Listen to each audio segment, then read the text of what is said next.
turabashuje banyamuryango tubahaye ikaze muri sesiyo yacu uyu munsi nkuko tuba twabibateguje kandi ari igikorwa ngaruka kwezi.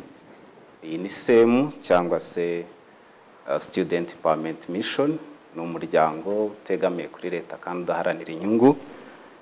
Uyu muryango ukaba ugamije kubaka ubushobozi bw'urubyiruko cyangwa se abanyeshuri muri rusange, ariko duharanira ko bagira ingaruka cyangwa impinduka nziza ku muryango nyarwanda. Ubwo rero nkuko musanzwe mubimenyereye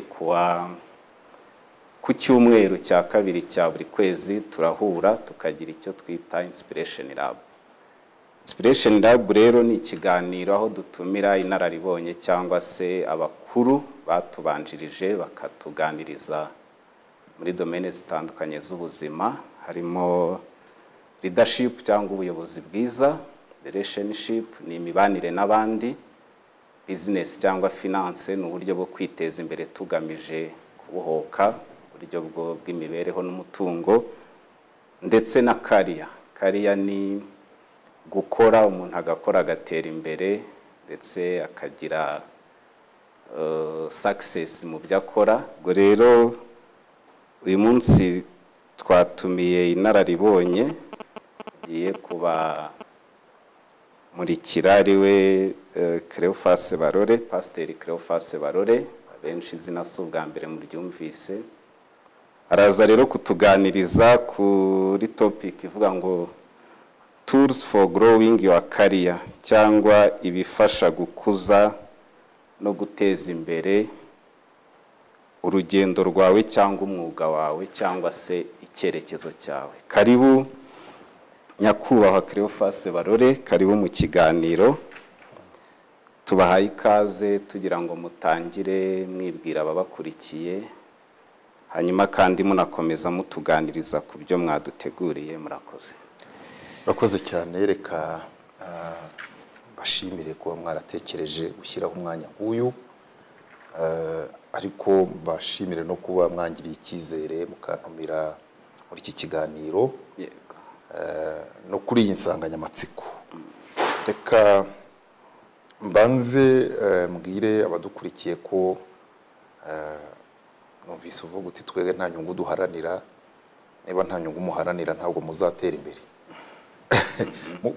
Muraharanira inyungu zo kugira ngo abantu bamenye. Hari igihe abantu batekereza ko guharanira inyungu ari ugukorera amafaranga, kandi ndeba mwebwe murimo kuyakoresha kugira ngo mugire icyo mwungura abandi. Izi rero nazo ni inyungu kandi ni byiza. Nshimye rero namwe mwese abakurikiye muri uyu mwanya iki kiganiro. Ndifuza ko hari umugabo ngira ngo ni uwitwa Socrate yajyaga avuga ko kwigisha ari ugukangura ubumenyi. Ubundi ngo umuntu wese hari ibintu azi, icyo mwarimu akora gusa ni ukubikangura, ni ukwibutsa, no gufasha umuntu kugira ibyo yibuka. Plato we yajyaga avuga ko uriya wavuze ibyo bita ngo ni le monde réel et le monde des idées, avuga ko habaho isi ebyiri, isi y'ibifatika n'isi y'ibitekerezo. Kavuga rero ngo umuntu burya ngo muri we hari ahandi aba yarabanje kuba, hanyuma ngo abahanga ngo nabashobora kwibuka ibyo babagamo n'ibyo babonye muri iyo si y'ibitekerezo, ngo bakagerageza kubigarura mu isi materielle. Si icyo nshaka kuvuga. Ndi umupastori koko nk'uko Jean Paul abibabwiye, cyangwa nk'uko mu butumire bubahamagara muri iki kiganiro bwababwiye, ariko sinavutse ndi pastori. Nta nubwo mvuka ku mupastori. Ngira ngo na sogokuru siwe cyangwa ntiyari we kuko ntabakiriho. Na sogokuruza simbihamya kuko iyo ni inshingano ifite ibindi jyana nabyo. Habanza umuhamagaro, hanyuma hakazaza inshingano n'ibindi. Ndi mwene Kiyonga Feliciani, azane nka Felicita. N'abaturage basanzwe abahinzi borozi bo mu karere ka Rwamagana. Tuvuka turi abana 11 kuri papa na mama, abahungu 7 n'abakobwa 4. Hitabye Imana 2, umuhungu umwe n'umukobwa umwe. Abariho rero turimo abanyamakuru 2, turimo abarimu babiri, umwe wa universite n'umwe wa segonderi, turimo ndavuga abo tuvukana, yego, turimo uwize ibijyanye n'amahoteli ni nabyo akoramo ubu, turimo uwiga ibijyanye n'ubuhinzi agronomi muri kaminuza, turimo abahinzi borozi. Urumva reka mvuge ngo nta warumbye kandi mu ngeri zose mufitemo abantu. Tubishimira Imana nabyo nyavuga ko ari ubuntu bw'Imana. Amashuri abanza narayize nize imyaka 8, niko byari bimeze. Primaire yamaraga imyaka 8, nize rero imyaka 8 mu karere ka Rwamagana kuri centre scolaire, icyo gihe niko zitwaga ya Rubona, uyu munsi byitwa urwunge rw'amashuri rwa Rubona. Nta gardienne nize kuko ntazariho. Ayo 8 arahagije. 8 si make. 8 ugiye na gardienne nari gukererwa. Abiga 6 nabo bajye babanza muri gardienne. Twe twize rero 8 ya primaire. Ntabwo umuntu yanavagamo ari igisore araba nuko. Amashuri yisumbuye nyakomereza mu kigo cy'abasalesiani mu gipadiri kuri FAC ku Kimihurura. Yego. Hanyuma ndigisha, narigishiye mu mashuri abanza mwaka nk'umwe. Murangije segonderi noneho usubira kwigisha. Nagiye kwigisha, nigishije umwaka umwe kandi nigisha umwaka wa 6. Umva ko nari impereye hejuru kamere. Birumvikana. Jeune diplômé kugira ngo bakugirire icyizere cyo kuguha ishuri ry'abazakora ikizami cya leta. Ntabwo byari byoroshye. Hanyuma ariko nigishije umwaka umwe njya muri universite niga iby'uburezi, sinabirangije. Iby'uburezi ntimwabirangije? Ntabyo narangije. Hanyuma nza gushaka akazi, sinatsinzwe. Waretse ishuri uza gushaka? Urumva 1994 ibintu byarakrashinze. Habaye jenoside yakorewe abatutsi mu Rwanda. Nyuma yayo sinasubiye kwiga, ashatse akazi. Yego. Nibwo ninjiye mu itangazamakuru. Icyo gihe nibwo mwinjiye mu itangazamakuru. Ariko amashuri afunguye muri 1994, nko mu kwezi kwa 9 nibwo amashuri yafunguye. Narigishije nabwo kandi urongera urigisha? Narigishije. Wasubiye mu wa 6 cyangwa? Yego, kishije wa 6. Hanyuma bigeze nko mu kwezi kwa 10 numva itangazo kuri Radio Rwanda rihamagara abashaka gukora ibizamini ngo baze gukora mu kigo cyitwa Gorenforo. Babiyumvamo ubwo bushobozi. Yego. Ndaryitabira nza gukora ikizami. Twakoze ikizami cyanditse mu kwezi kwa 11. Turi abantu basaga 500 cyangwa n'igihumbi bararenga kuko nahahuriye n'abantu benshi. 11/94. Guciye mu ijambo gato se, usaba kuza muri Gorenforo wasabaga kuba umunyamakuru, wasabaga kuba umutekinisiye, wasabaga bashakaga abanyamakuru. Yego. Noneho turaza dukora ibizami byanditse. N'ikibazo batubaje ndakibuka icyo gihe rwose, baduhaye dissertation. Akambwira badukurikiye ko burya mu bintu mwiga siko byose bizabagirira akamaro, ariko baravuga ngo ni chose apprise n'est jamais perdue. Icyo wiga ntukajugunye, ntabwo uzi muri byinshi ugenda utoragura ushyira mu bwonko, ntabwo uzaha amahirwe azerekeza. Icyo gihe rero ikizami twakoze cyari dissertation. Wari umwitozo baguha nk'uko mwampaye insanganyamatsiko. Baguhaga icyo bitaga sujet cyangwa se bakakuvuga ati gira icyo uvuga kuri ibi. Ikibazo twakoze uko cyavugaga reka nkibabwire. Icyo gihe mu kizami cyanditse baduhaye interuro ivuga ngo bavuga ko itangazamakuru ari ubutegetsi bwa kane. Gira icyo bivugaho utarengeje impapuro 2. Nta musirive yashatse yakwigendera. ubundi se kutari bubivugeho nk'uko mbivugaho ariko yarahahagaze turicara turakora turataha mu by'ukuri natashye numva ikizamini ntagitsinze burya niyo utsinzwe kandi urabimenya cyangwa urabikeka ariko njye numvise ikizamini ntagitsinze aho nari narize kuva nko mu mwaka wa 4 kugera mu mwaka wa 6 niwo mwitozo navuga twakoraga buri gihe mu isomo ry'igifaransa dissertation kwandika bakaguha igitekerezo bati ngaho ni mu develope byaba mu matsinda byaba umukoro w'umuntu ku giti cye ibyo twarabikoze kenshi kumbwira rero ngo nimbivugeho wenda nari kubura ibitekerezo kubera ko bamuhaye domaine ntigeze nkoramo ariko sinari kubura icyo nandika kuko ni ikibazo gifunguye reka mbwira abadukurikiye ko burya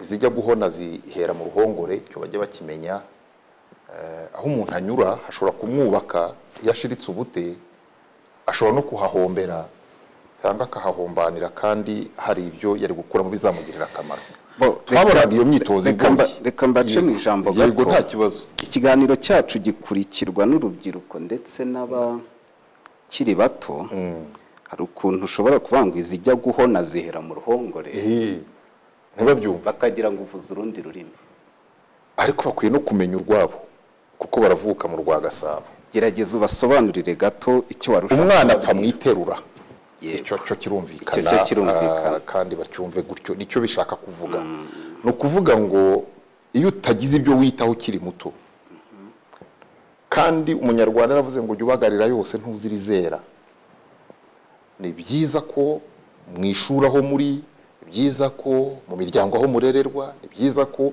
mu rungano ni byiza ko mwitsinda nk'iri rya SEM mwahuriyemo ni byiza ko umenya ngo aha hantu hose nyura nkwiye kugira icyo mpakura kizangirira umumaro iyo rero ubyirukanye ubute iyo ubyirukanye ubuti birakugora no muri bwa buzima bw'umwuga turimo kuganiraho yego ikizamini rero turagikora ndandika cyo nanditse wenda baracyabifite simbizi batarabijugunye hanyuma mu bantu 19 bahamagaye nka nyuma y'icyumweru n'igice niyumva bimwe izina ryanjye reka mbabwire ko burya ibintu byose bigira inzira zabyo numvise baduhamagaye turi abantu 19 twari twarakoze turi abantu benshi umubare ntabwo nkuzi ko muri 19 bahamagaye numvise mu izina ryanjye nditaba rero wa mugani wa yandirimbo bamwe bajya baririmba ngo nziko nzumva izina ryanjye nkitaba ibyo byo ni ibindi turaza kubigarukaho mutarakomeza se uratuma abamatsiko abica oya ntacyo mutarakomeza mwarigeze mugira inzozi zo gukora mu itangazamakuru nkurikije uko numvise murangire segonderi mwagiye kwigisha nize hanyuma mwiga n'ibyo nize kwigisha ndanabikora ku ishuri niyo yari section yacu normal primaire ndanabikora nabyo ntacyo byari binantwaye kandi hanyuma ariko utinzozi narabikundaga itangazamakuru narabikundaga iyo binashobokera nari kwiga ibyo bavugaga ngo biganisha cyangwa bitegurira umuntu kuzaba umunyamakuru narabisabye ntibabimpa rero mwari mwabisabye nari narasabye kwiga lettre ndangiza amashuri abanza baravugaga ngo umuntu yize lettre ngo yazaba umunyamakuru ngo sinzi ibyo bajyaga bavuga byari nk'ibyo bivuga ngo kwinjira muri Oremforo y'icyo gihe byari bimwe mu nzozi mwigeze kugira yego ariko zitakindimo kuko zari zitakindimo zari zarakuvuyemo ariko kubera ko atari byo nari narize kubera ko atari byo nari narize aha ndashaka kubwira n'abadukurikiye ko hari igihe umuntu aba avuga ati ngize amahirwe nkakora nko muri banki numva mbikunda n'urugero ariko wajya kwiga watsinda wanabisaba ntibabiguhe bakaguha kwiga ubutabire ibyo ntibikwiye kuguca intege genda ubwige nabw'ubumenyi hari igihe hazaza banki ikeneye abizi iby'ubutabire ubone n'ubundi ugeze muri ya domaine hari ukuntu imiryango igenda ikinguka mu buryo nawe udatekereza ntabwo rero byanciye intege. Hari abacibwa intege no kuvuga ngo nifuzaga kwiga ibi none simbibonye, yajya no mu ishuri akiyicarira akabyihorera, akagira ngo hari umuntu wundi arimo guhima. Iyo bagushyizeho ubumenyi buri ukanga kubwakira, urakomeza ukaba injiji, hanyuma nta hantu nzi ubuzima buzakenera injiji. Ukenera injijuki, nibyo ukenera abafite ibyo bashoboye kumva no kumenya neza. Njyewe rero ndagiye kwiga, nsanga aho ngiye kwiga hari iyo section ndayiga kandi nyiga neza, nabo twiganaga barabizi, mu banebwe simbamo. Nibyo burya mu banebwe. Mwaka wa mbere warangoye, kubera impamvu ngiye gusobanura hano, kugira ngo n'abadukurikiye niba hari n'uri mu wa mbere, niba hari n'uva mu cyiciro kimwe agiye mu kindi kikabanza kumuzunguza, adacika intege. Wangoye kuko nari mvuye muri systeme yigisha mu Kinyarwanda gusa, wagera muri secondaire ugasanga barigisha mu Gifaransa gusa. Bwari ubwa mbere. Fake ryari ishuri ngira ngo n'ubu nubwo ntari ambasaderi waryo muri iki kiganiro, ariko rigomba kuba riri mu mashuri yiyubashye. Nibyo nta nicyo byantwara kandi kuvuga ko ari rimwe mu mashuri meza ko barakureze, barandeze. Nta pfunwe, nta n'isoni mfite zo kubivuga ko nahize, nahagiriye umugisha mwinshi. Hanyuma narivuze ko ngeze muri secondaire mwaka wa mbere nabanje kugorwa n'ururimi, bangora we. Uruzi kugenda ukwinjira no mu misa ugasanga barasenga mu Gifaransa, wajya ahantu hose Igifaransa. Mwaka wa mbere umuntu arahuzagurika, ariko note wafashe wazisoma ukazifata mu mutwe, bazikubaza ukazisubiza. Ntabwo rero natsinzwe uwa mbere, ariko ngeze mu wa kabiri mfata ritme. Yego Byo kuvuga ngo abana bize mu mujyi, ngo bize hehe, ngo bize za gardienne n'ibindi, ibyo byarangiranye n'uwa mbere. Mu wa kabiri turashidika rwose. Naharangije mfite amanota meza, ntabwo nshaka kuyavugira aha, ariko yari amanota nyemerera kujya muri kaminuza. Ndayisaba, ndayihabwa, njya kwiga. Ndashaka kuvuga rero ko kubijyanye na kariyeri ofete nuko ninjiye mu itangazamakuru. Nakoze ikizamini 19 baraduhamagara, dukora oral cyangwa ibyo bita interview muri iki gihe. Nabwo muri 15 ngira ngo basigayemo mvamo ku itariki ya mbere, ku itariki 5 z'ukwezi kwa mbere mwaka 1995. None washize imyaka 25 tukiraho. Mwari mufite imyaka ingahe? 24. Ukuvuga ngo Cleophas Barore yabaye umunyamakuru afite imyaka 24 wabibara. Abantu bashobora gukuramo iyo mibare, abashobora kwihuta vuba. 95 kuramo 69 wakumva ni muri iyo 20. Ni hafi aho ngaho. Ni hafi ngo 25. Yego. Njya mu kazi. Mu kazi rero ubwo ngeze ku cyo mwantumiriye, muti ufashwa n'iki kugira ngo ubake urwo rugendo rwose n'uyu munsi ubuki rugenda. Reka mpere kuri ku kintu cya mbere nabonye gifasha umuntu mu buzima bwe bw'umwuga, mu rugendo rwe rw'umwuga. Ikintu cya mbere ni bwa burere, bwa bwo waturukije mu muryango, muri rwa ruhongore wigeze, muri rwa ruhongore. Hahandi urererwa mu muryango, mu ruhongore. Uruhongore ni ikiraro cy'inyana cy'imitavu, kugira ngo babyumve. Uburere watorejwe mu muryango.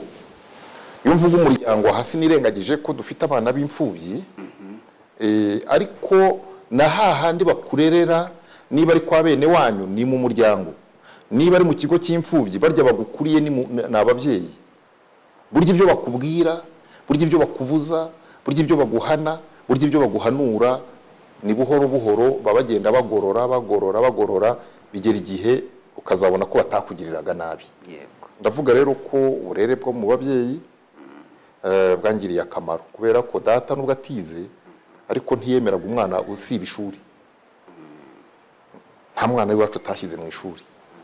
Kuvuga rero ngo wasibye ishuri, bimwe abana bavuga ngo yari karose cyangwa ngo yatashye amasaha atageze, sinzi uko byagenze. Niyo wari kugera mu rugo watanze abandi, yashoboraga kuba yakubaza ati kutashye kare byagenze bite kandi ejo nzaza kubaza mwarimu. Iryo jisho, icyo gitsuri, uko kubaza ngo wize, uko kubaza ngo bimeze biti, uko kutemera kusiba, uko kukubyutsa nubwo byaba saa 9 z'ijoro ngo usige amazi ariko isaha yo kujya mu ishuri nigera nkubona ugiye, byagize umumaro. Ibyo reka mbirenge n'abarimu tukiraho nababanda ahubwo batangiye kubaka imiryango, bumve ko ari inshingano zabo noneho gutoza abo bari kwibaruka cyane rwose. Ni ngombwa burya uburere, gitsure, no kubaza umwana ibyabamo byakora, ni ngombwa. Hanyuma n'abarimu batwigishije, wabonaga ari abarimu consciencieux bakunze umurimo. Yego. Nta mwarimu wanyigishije, ntawe nibuka wasibaga, nta mpamvu, atarwaye. Yego. Ndumva mubona anyuze mu biganza bose, ntawe nibuka wicaga akazi ngo asibe, higendere, aze mu ishuri yasinze, ntabo. Ikindi nababonyeho icyo gihe, mu gihe cyanjye, ubwo ni kera hanjye, wabonaga abarimu bakunze abanyeshuri ariko cyane cyane b'abahanga. Umunyeshuri w'umuhanga ugasanga na mwarimu ashobora no kuba yamuganiraho, akaba rwose yavuga ati uriya munyeshuri ni umuhanga. Waba wimutse ugiye no mu rindi shuri ukabona ko ugezeyo amakuru yaragutanzeyo, ku buryo batanga umwitozo ukumva mwarimu kandi aribwo bwa mbere ugeze mu ishuri avuga ngo kanaka haguruka usubize, ukabona ko hari iyo suivi.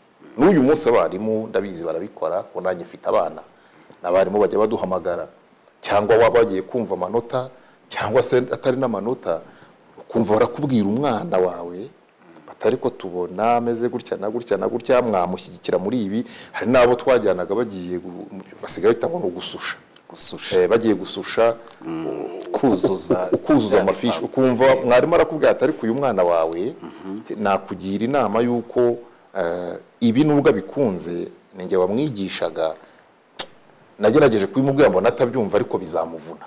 Yego. Azabyiga yenda arabikunze, cyangwa se ni ikigare cy'inshuti ze uko mvise zabisabye. Bigaragaza rero ko abarimu buriya baraturera nabo. Abo naciye mu biganza baratureze, baradufashije. Mu ishuri ry'umwaka wa 5 twagiraga umwarimu yari yaranditse ku kibaho ko intego y'ishuri ari vite et bien, ngo ibyo dukora byose tubikore n'ingoga kandi neza. Yego. Ubwo rero niba ashyizeho amahurizo, umwitozo w'imibare, yifuzaga ko bikorwa nta kuzarira kandi neza.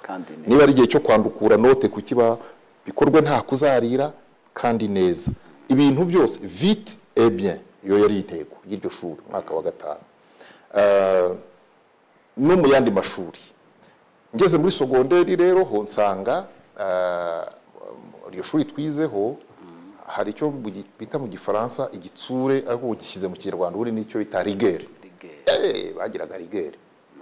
Nta bintu byo kuvuga ngo niba bavuze ngo amashuri azatangira ku itariki iyi n'iyi, uwo munsi wagombaga kurara ugeze mu kigo. Ibintu rero mbona abantu bazarira ngo yanga urabona ngo ariko ngo aretse nkaba nkiri mu rugo ngo nkazagenda ejo bundi, ngo cyane ko kuri umunsi wa mbere ngo n'ubundi gusanga batatetse, gusanga ngo abandi bana bataraza, ngo twirirwa dupfa ubusa, kugira ngo hari undi murimo araho. Ibyo bintu iyo mbyumva birangora kubyakira. Kubona umunyeshuri ugitembera itariki yarageze ngo ku munsi wa mbere ntibiga, okay ndabibona, ariko jewe birangora. Mpita nibaza ngo ariko iri shuri aba bana bigaho nta kibazo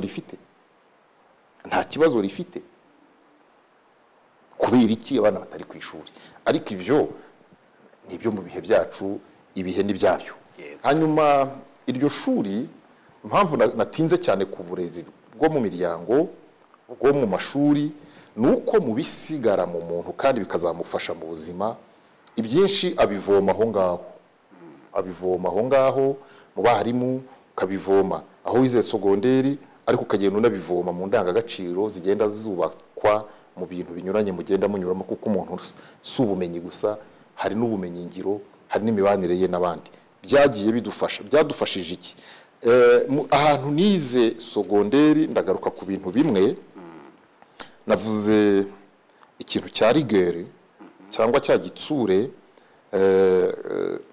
nko kuri fake icyo gihe cyacu ndakubwira ibyaha amakosa 3 yabaga akomeye yirukanishaga ikosa ryo gukopera byarirukanishaga icyo bita tricher abanyeshuri bita ngo gutirisha bakagenda banabishakira n'izindi nyito baraverifia ngo ikigare sinzi ibintu abantu bafite amazina menshi barabikwirukaniraga rero mu gipadiri hari ikindi cyaha kibamo ikintu bita kwiba imbuto marode yewe umuntu wese yize mu seminari Roverube marode arayizi uko azi n'abayizize cyo ni icyapa kiba gishinze ubusitani ntabwo ari ubusitani akarima k'imbuto zo mu gipadiri burya ntizibura mu bihaye ntizibura zirahisha inyoni zikazirya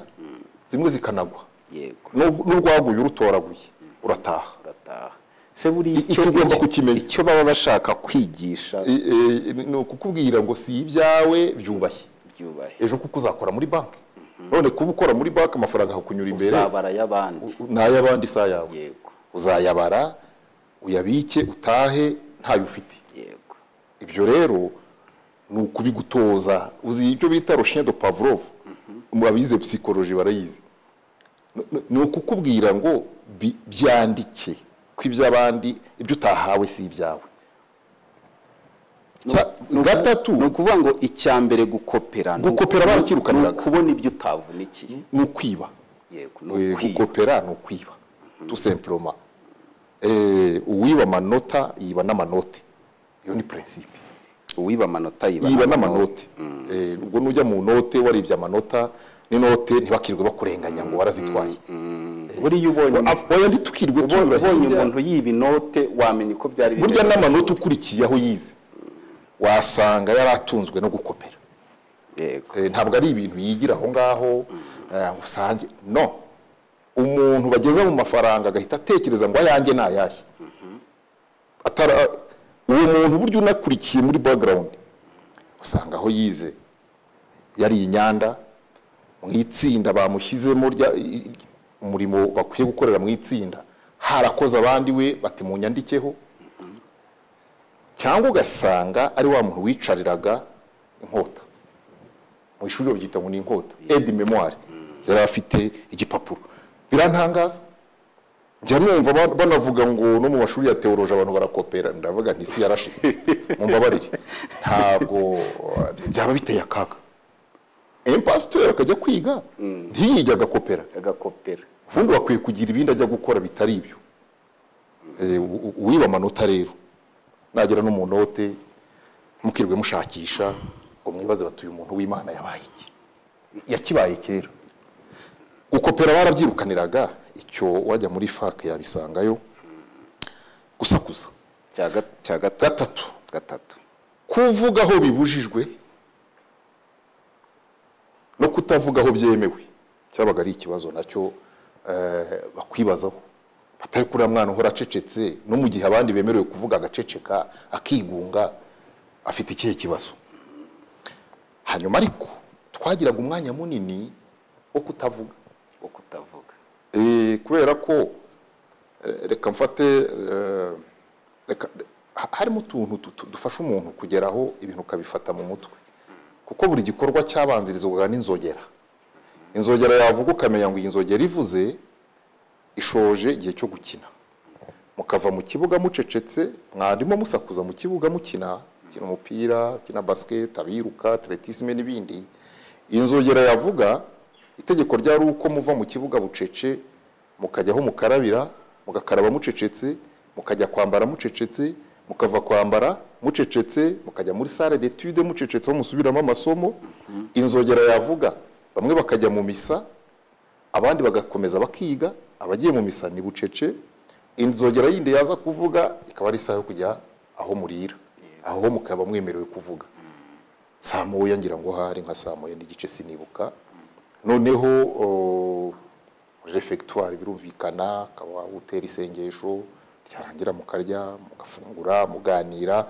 indi nzogera yavuga mukaba muzi ko ari ukujya muri chapelle, ubwo ni ugutangira guceceka kandi nanone mugaceceka ukajya muri chapelle.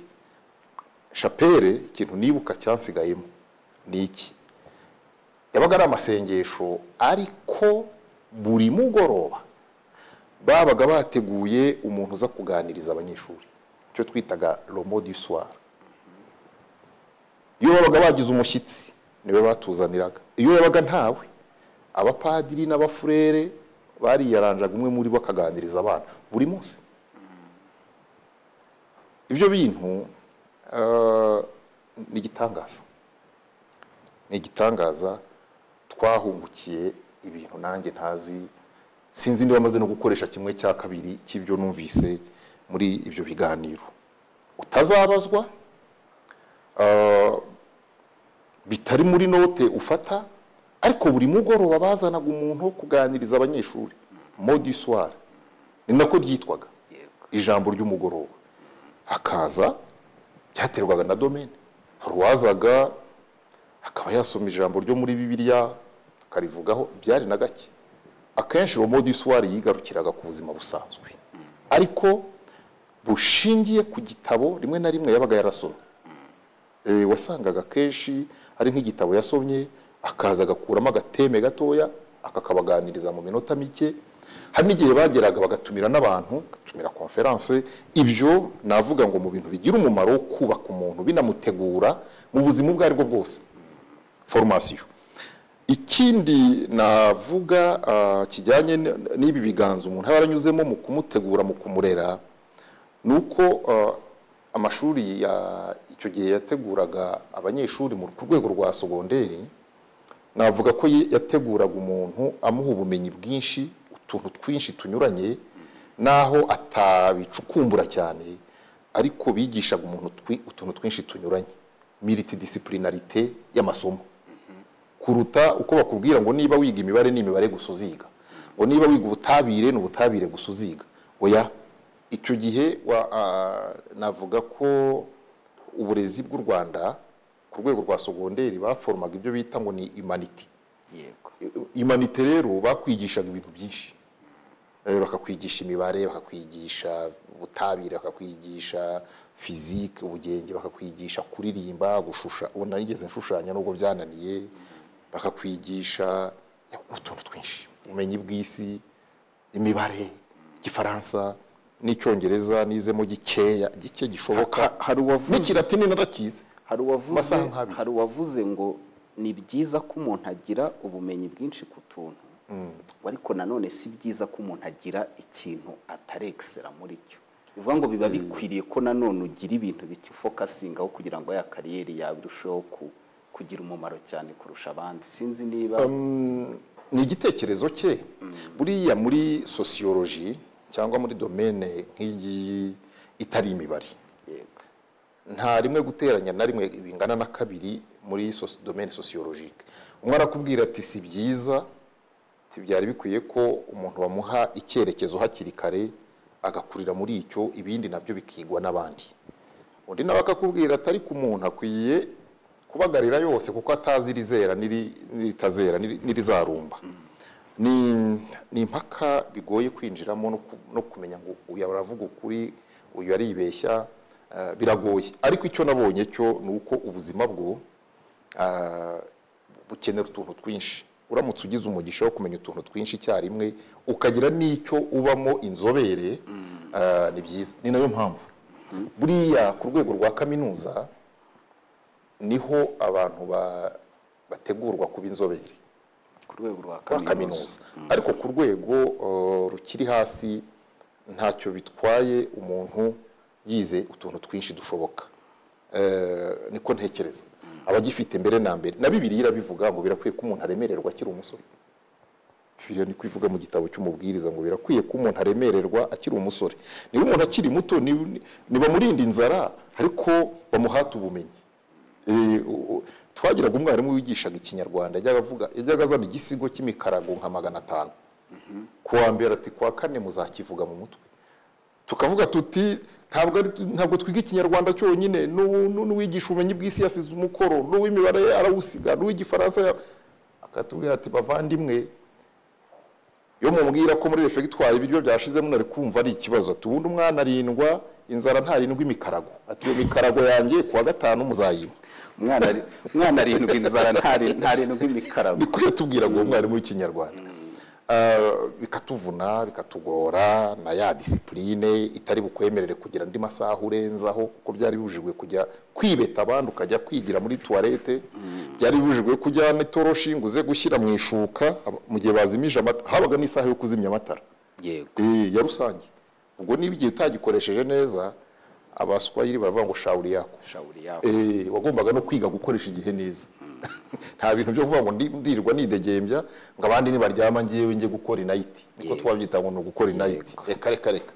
byari ukuvuga ngo no gukoresha igihe neza ugomba kubyiga ukabyitoza ukabifata multidisciplinarité de la formation rero nayo mvuga ko iri mu bitegura umuntu kariyeri yose wagwamo kwideburuye wenda ntubikora neza ariko nanone ntubumururu kuri byo kuruta ko ugera ahantu urangije sogonderi bavuga bati reka mfateze nk'uruhe rugero simbizi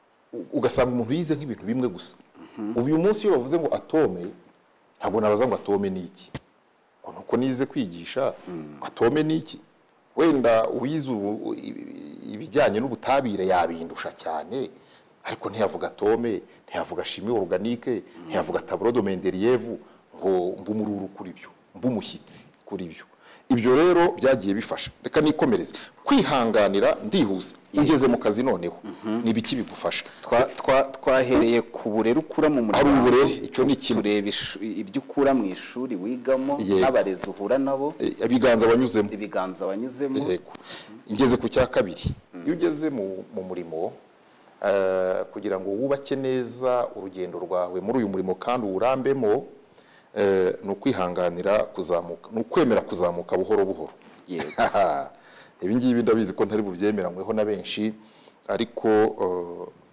kimwe mu bintu bifasha umuntu kuramba no kubaka neza kariyeri ye no kugenda ku muvuduko rimwe na rimwe ubuzima butegetse ko ari ugenderaho kuko ntabwo ari wowe ugena byose aho ubone naho hazamo kwirinda za shortcut kwirinda inzira z'ubusamo kubera ko hari abo zasamye bitera umuntu no kubaka ubumenyi kwihanganira ugategereza ukazamuka buhoro buhoro biragoye muri iki gihe kubera ko umuntu wese arashaka gutangira ari chef yego ariko ntabwo umuntu wese aza ngo hita abe chef ndabizi ko muri iki gihe kuba dukurikiye urabaza umwana utuzaba icyo ati ngewe nzaba afandi ariko ntabwo umuntu atangira ari afandi tangira ari kadogo ari kadogo hari inyito bakoresha nge sinabayeho numva babivuga ngo atangira ari kurutu none wowe nturabana kurutu none ngo urashaka kuhita uba generali uraba generali gute buriya generali afite aguhaye ubuhamya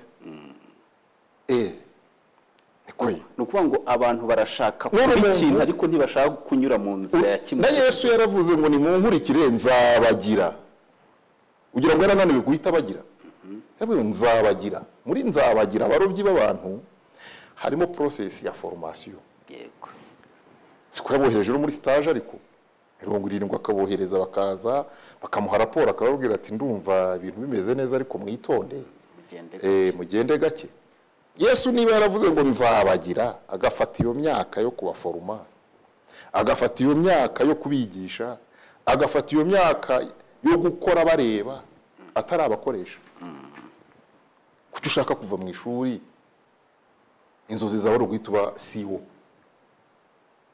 ari CEO wawe na company yawe ndabyemera ariko mu kigo cy'abandi uraza ukigera mu kazi ngo kaganira n'umuntu ngo uhembwa ngahese buriye umusaza ngo uhembwa ngahese bamubwira uti ngeze kuri aya ngo ko numva ntazayakorera umusaza ngo ugeze kuri ni gahoro gahoro bavandimwe kandi ngo ariko ushoboye no kwihuta ntacyo bintwaye ariko mu buzima nabonye dukwiye no kwitegura no kwitega ko ntabwo abantu bose bahera hejuru na Yesu yafashe igihe aravuga ngo nzabagira abarobyi b'abantu ni urugendo muze tugendane nzagenda mbagira buhoro buhoro munyigireho yaravuga munyigireho ko wigiye kurinda ubundi mbere yo kuba na chef ngo bushefu ushaka wabwigiye kurindi kuko yaravuze ngo ni munyigireho kuko ndi umugwaneza yego none umuntu arashaka guhita aba kandi ntaho yafashe umwanya wo kubyiga kwiga mvuga ntaho bigira ubushefu ariko nibura fata n'igihe ugenda ureba uko ibintu bikorwa ndashaka kuvuga icya gatatu autodidacte kwiyigisha hari igihe umuntu yibwira ko azakoresha byanze bikunze ibyo yize mu ishuri gusa ariko burya no mu kazi n'irindi shuri muri aka kazi rero ugira ubute aragaragara nubwo mu ishuri yari umuhanga hari abantu bari abahanga mu ishuri agera mu kazi kakamunanira ukibaza ngo ariko uyu muntu w'Imana yabaye iki wakurikira ugasanga yageze mu kazi icya mbere acika intege kubera ko arabaje ati musaza ntawe maze igihe hano uri guhembwa ngaye bamubwira uti naye ati ko numva ntazayakorera ariko ntiyasezeye sinari nzi ko uyu mwuga wacu ari bahembwa ntabwo nari nzi ko najyaga nkubona kagira ngo urayoza igitiyo none rero ndumva ari akayiko nako kakandi nuko autodidacte rero cyangwa kwiyigisha no kwigira mu kazi no kubanza gufata igihe cyo kwigira ku busanzi ninjiye mu kazi nsangamo abantu nanjye nari narumvise nasanzemo Amabirisi Sibomana nanjye nakuze mwumva yego nasanzemo Louise Kayibanda nanjye nakuze mwumva nasanzemo umusaza Nyabyenda Narcisse Victoria Nganyira na Thomas Kamirindi abo bari abantu b'abasaza b'umugani w'imvugo y'abakiri bato na Mukesha batware n'abamukesha batware Dismas wanahagera ukajya uvuga utese uriya muntu namusuhuza bikemera yego nabandi rimwe na rimwe unangana n'umwana we ushobora kubungana n'umwana we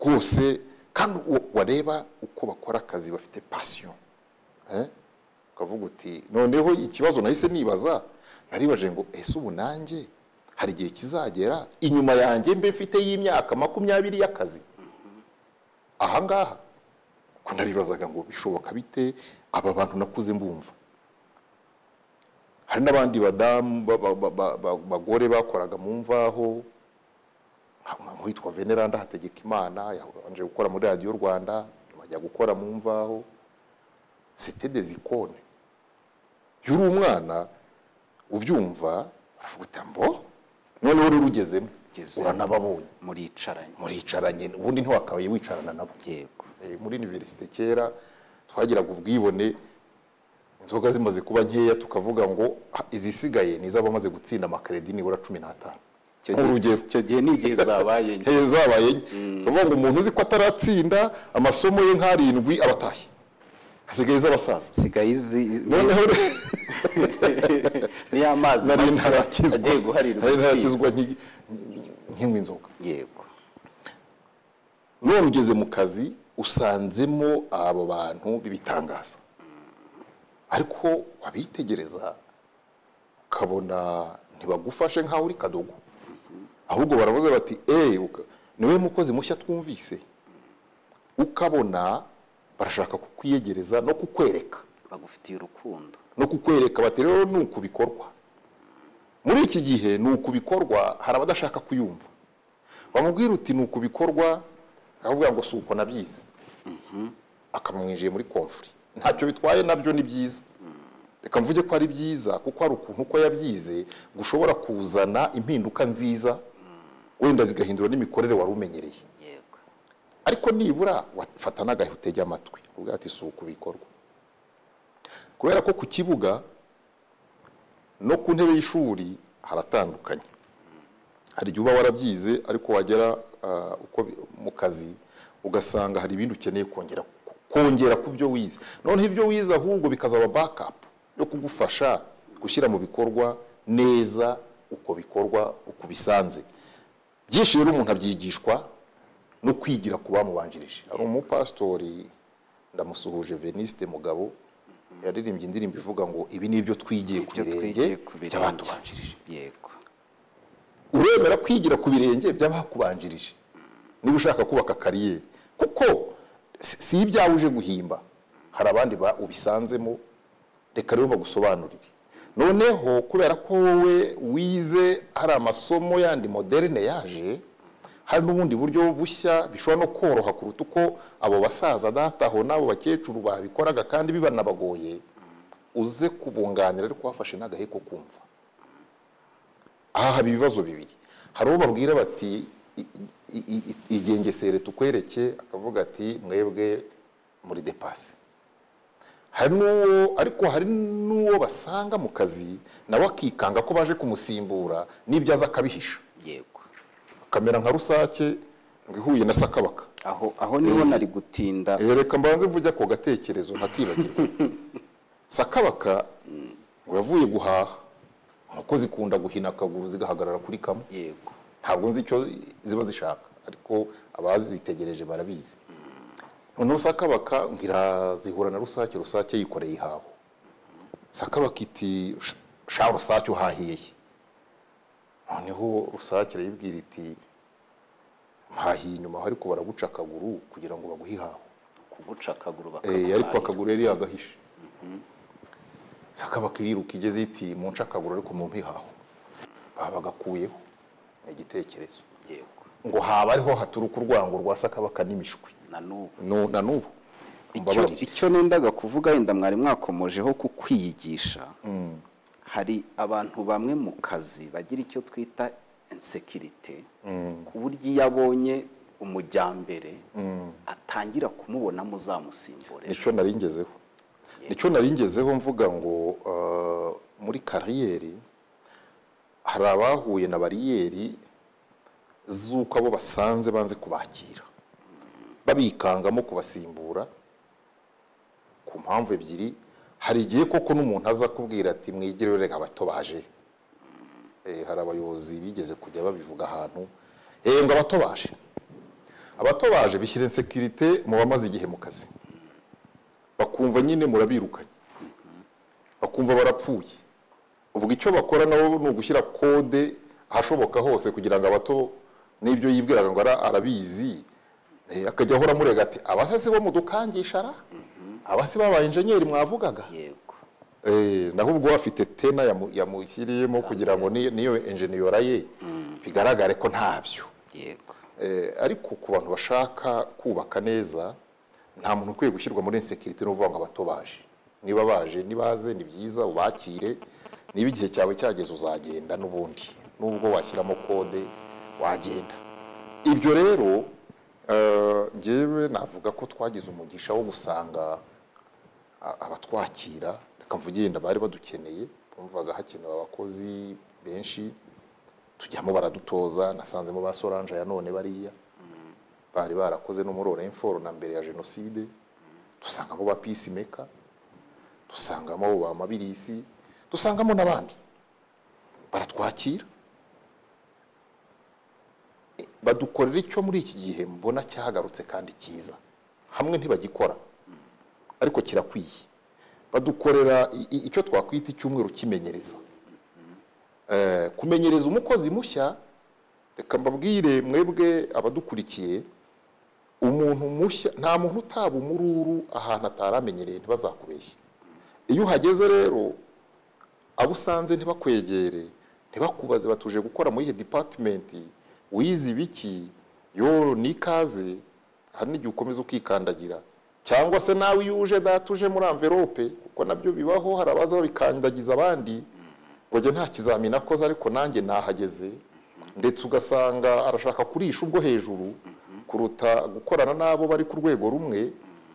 Barakwihorera kubera ko shefu bakangisha ntazaza ngo akore n'akabamanevure.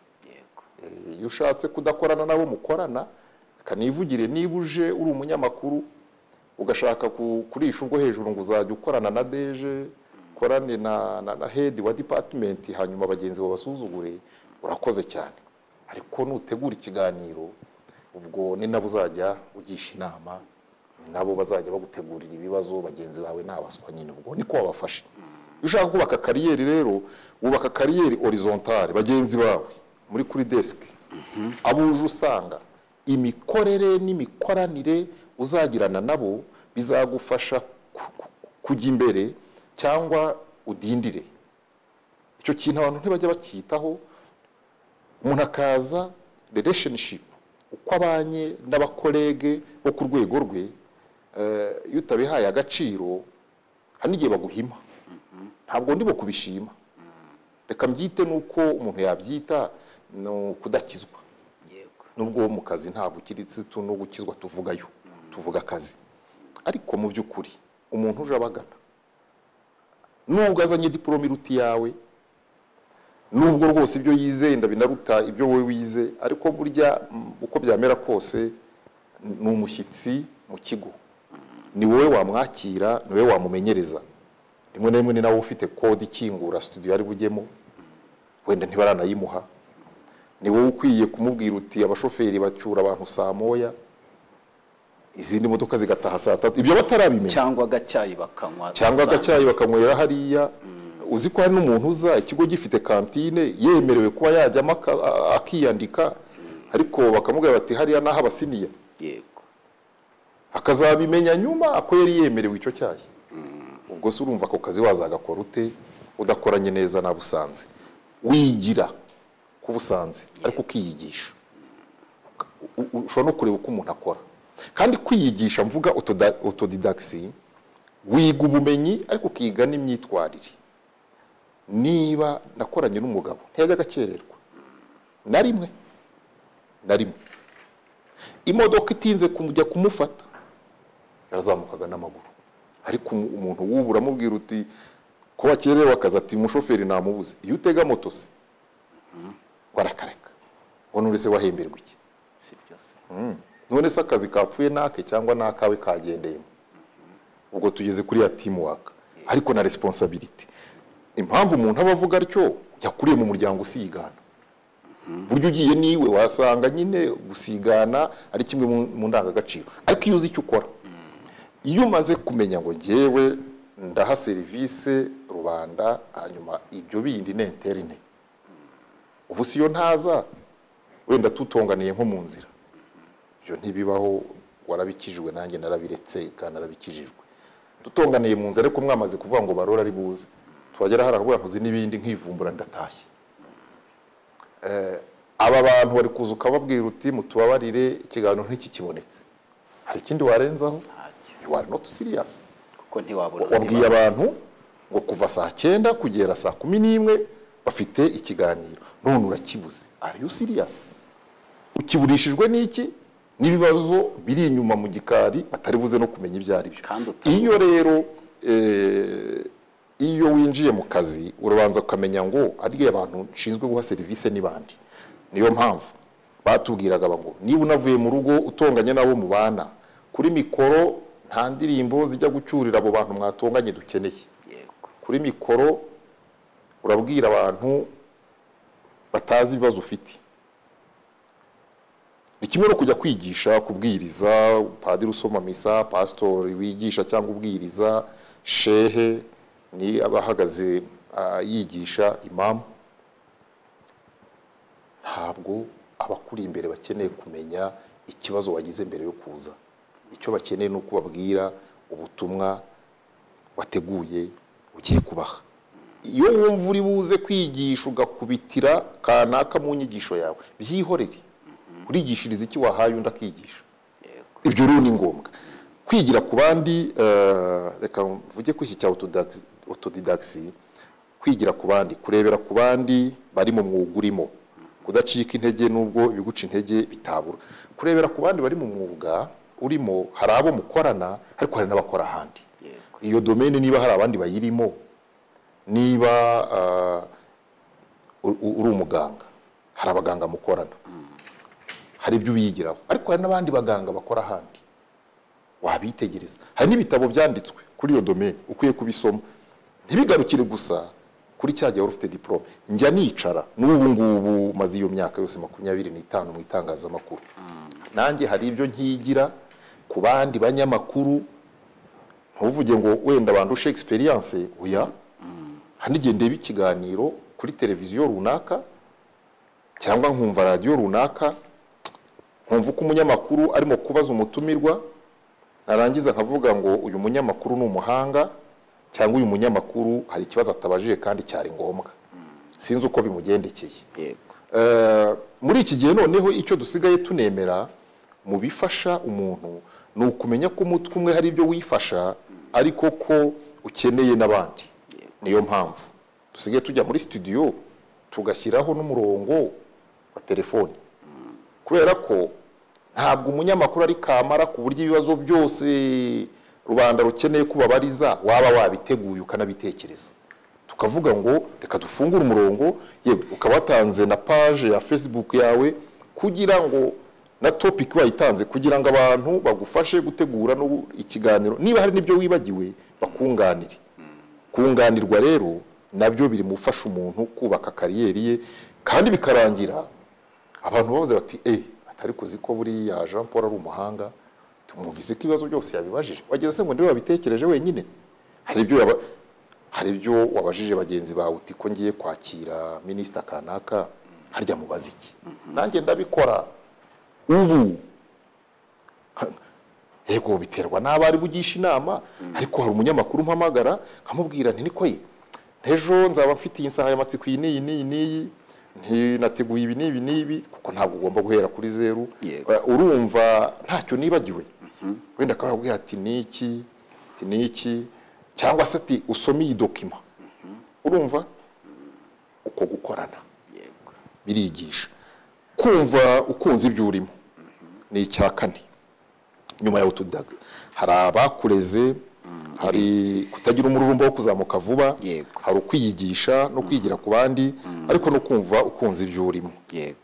Bamwe bari mu kazi baregetse rwose, iyo uri mu bintu udakunda ni ikibazo, ntabwo wabirambamo, ntiwabyubakamo kariyeri.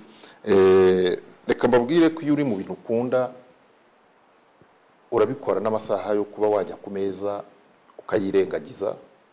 Iyo uri mu bintu ukunda wemera no kuvunika. Wemera kuvunika kubw'inyungu z'uwo murimo. Hari igihe cyageze n'abandi no muri konji bakampamagara, si uko ndi kamara, nta muntu kamara ubaho, ariko hari igihe no mu kazi baguhamagara iyo ari ibintu ukunda, ntabwo babwira ngo oya sinza ndi muri konji, ariko niba uri hafi bakavuga ati nyaruka udufashe, uraza ukabafasha. Kubaka kariyeri ni ukwirinda gukorera inyungu gusa, amafaranga, inyungu z'amafaranga gusa, ahubwo ni ukuvuga ngo abantu ndimo guha serivisi nabikoze neza, icyo nagomba gukora nagikoze. Hanyuma icya gatanu ni ukubyaza umusaruro amahirwe yose akuguyeho, yaba networking, uburyo bwo kumenyana n'abantu ariko bagufasha muri uwo murimo. Wabonye amahugurwa ukamenya ko ari ubundi bumenyi ugiye kongererwa, mbese nicyo nise kubyaza umusaruro amahirwe yose akuguyeho. Mu by'ukuri nagiye nkorana n'abantu banyuranye, abanebwe nakoranye nabo ariko bazi kwigaragaza neza imbere y'umuyobozi, abo ndabazi, nakoranye nabo. Nakoranye n'abikunda, nakoranye nabo mwakorana ukagira ngo muri kumwe ariko mutari kumwe, n'ibimenyetso ukabibona. Nakoranye n'abakozi nyabakozi, bakunze umurimo, nkorana ibyiciro byose umuntu agenda binyuramo, ariko bose ushaka kubaka kariyeri ibyo nabyo ugomba kuba ubyiteguye. Mu kazi uzasangamo abanebwe, ese nawe uzanebwa nkabo ngo nuko bo batahinza habo. Mu kazi uzasangamo abikunda, mu kazi uzasangamo abakora kugira ngo shefu ababone ariko yaba adahari bakorera ijisho ntibakore. Iyo ushaka kubaka kariyeri urenga ibyo, urenga gukorera ijisho, urenga gukorera inyungu materiyeri gusa z'ibyo utahana, ugakora uvuga ngo ndakora ibyo ngomba gukora kandi abikora neza. Rugamba Sipiriyani mu ndirimbo yise Amacumu y'inda, amacumu y'inda ni nk'umubyeyi uraga abana be cyangwa se abakangurira kujya gusohoka mu rugo bakajya gushaka akazi. Hari uwo yabwiye ngo mwana wanjye ngo naherutse ukunda ibyo kubaka, ngo urasange abubatse uzakeza bo, ngo nibaguha n'akazi gatoya ntuzakange, ngo kuko burya umurimo muto nuwukora unogereza umukoresha azagushyira imbere. Umukoresha azagushyira imbere. Yego. Ariko uyu munsi umuntu wese arashaka guhita bakapita. Bavuga hataga hari nakubuyede kandi ubwo n'ubufundi ntabwo azi yaterekada. Ngewe boss yari yambwiye ko ndibuze nkabayobora. Umurimo wose wakora unoze. Kandi aragira abantu bibwira ngo iyo ukora si ngombwa gukora ngo uvuze n'urumbeti ko kuvuga ngo nakoze ko mutaje kureba. Wowe kora ibyo ugomba gukora, abashinzwe kubireba nabo nicyo bahemberwa. Yego. Kora ibyo ugomba gukora. Niba ukorana n'abanebwe bareke, wowe wasabye akazi gakore. Ngira principe ivuga ngo akazi ntarasezeraho nzagakora. Wenda bakwigiraho. Hari igihe baba batarabonye ndi bigiraho. Si ibyo. Akazi igihe cyose utaragasezeraho gakore. Hari uvuga rero ati ngewe ntako ndi bukore, n'ikimenyimenyi bampemba make, nanjye nzababeshya ko mbakorera. Urihima ariko uranihemukira, kubera ko umurimo unoze iteka ushobora gutuma urambagizwa n'uwakubonye utazi ko yakurebaga. Ibyo ndabitambuka ngeze ku kindi kintu gikomeye, kumenya ko abogeza n'abaguca intege bidakwiye kugutesha umwanya. Umuntu uri mu kazi, reka mfate urugero rw'umukinnyi uri mu kibuga. Heruka kuri stade kera nubwo mva mbivuga. Mbonye umwanya umupira ntuncika, ariko ntiwanancira ishati ntafite umwanya wabyo. Ndavuga uw'amaguru. Yego. Iyo umukinnyi ari mu kibuga, hari abakinnyi bazwa amazina ntawe ngiye kuvuga hano. Ikibuga kiriho abafana 70,000. Ndatekereza ko mu mutwe w'urya mukinnyi yibuka ko bahari yatsinze igitego, nibwo ajya imbere yabo akajya kubabwira ati ngaho ni mu nkomera amashyi. Ariko ataragitsinda nta yindi sano afitanye n'abafana idasanzwe. Ntiyababwira ngo ni mu nkomera amashyi bamucenze, ntiyababwira ngo ni mu nkomera amashyi awuteye akawutera hanze. Ariko yatsinze igitego nibwo ajya gushaka ko abafana bamushimira. Avuga rero ngo abakogeza ntibakakurangaze. Yego. Kenshi umuntu ahura n'abamubwira ngo you are doing that well, urimo gukora neza. Ushobora no guhura n'abakubwira bati buriya se wakoze iki. Ibyo ntacyo bitwaye, bombi uburenganzira bwabo kuko ni opinion na appreciation. Ariko nanone wowe ubwawe, wowe ibyo wagombaga gukora urumva wabikoze. Rega nta muntu ukora neza ngo yibirwe ko akoze neza, nta n'ukora nabi ngo yibirwe ko akoze nabi, nta udeha ngo yibirwe ko yadeshye. Buriya hari ibintu mu Kinyarwanda bita gupfunyikira abantu amazi. Yego. Hari ibintu twajyaga dukora tuvuga mu itangazamakuru, tukavuga ngo uriya muntu ngo icyo yakoze kwa rukuzuza iminota. Kuzuza iminota bibaho rero nabyo. Ukavuga uti mfite ikiganiro cy'iminota 40, nuko nyine ukashakamo nka clip k'iminota 5 ugahandiraho umuziki, ukongera ukaza ukavuga ubusa ntabyo wasomye nateguye. Ugashaka indirimbo y'iminota 15 ukongera ukavuga ubusa, ugashyira indirimbo y'iminota 8. Uti rero ikiganiro twaba tubafitiye nicyo mwirirwe. Remplissage. Wiyaranje. Ntabwo ari uko. Byo no gupfunyika amazi, byo no kubeshya. Byo no kubeshya. Iyo bikoze rimwe abantu bashobora kwihangana, iyo bikoze kabiri bahindura urushinge bakajya ahandi, kuko ku isoko si we wenyine ufite icyo gicuruzwa. Ni ngombwa kwirinda gupfunyikira abantu amazi. La gestion du succès, imicungire yo kuba icyamamare ni kimwe mu bintu nabyo binanira abantu muri kariyeri. Umuntu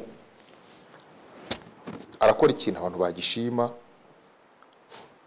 ntiyongere gukoza amaguru hasi, ntiyongere gukoza amaguru hasi, agahindura imvugo, agahindura imigendere, agahindura, mbese ugasanga nabyo ubwabyo byamunaniye, ntakiriwe.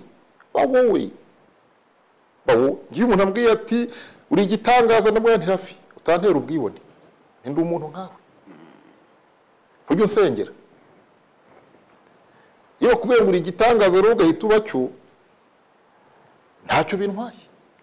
Niba uri bubishobora ukajya mu bicu ukagurukana n'ibiguruka, ntacyo bintwaye. Ariko inama nziza nuko nukora ibintu bigashimwa, ukwiye kwiherera ukashima Imana yuko ibyo urimo gukora bifite akamaro, ariko ukiga no guca bugufi, kubera kuzamuka. Umuntu ngo yatwaye igare agera ahantu hamanuka, ngo hari izuba ryamwishe, ageze ahamanuka ngo aramanuka aranezerwa, ngo yavuga ngo iyo ahantu hose hamanukaga, iyo ahantu hose hamanukaga ni uko urimo kumanuka, ariko umanuka ni nawe uzamuka. Burya kumanuka ni kontreri yo kuzamuka. None hose nihamanuka, abatuye epfo yose bakenera gusura ba ruguru ntibazazamuka. Yavuga ati wenda yaba hose hatambikaga. Maze rero ngana ku musozo, bavandimwe, kimwe mu bintu nabonye byicira abantu kariyeri ni ukuyubaka inakugoye. Bari abantu bose twavuze baragize uruhare muri byo, Imana ikanagufasha ukabigeraho. Hanyuma wagera hejuru, amafaranga amaze kuboneka, abantu batangiye kukogeza, abantu nabo babigiramo uruhare. Ahubwo kugira ngo umenye ko uko abantu bakumenya ari benshi, niko ufite inshingano zo kwitwararika.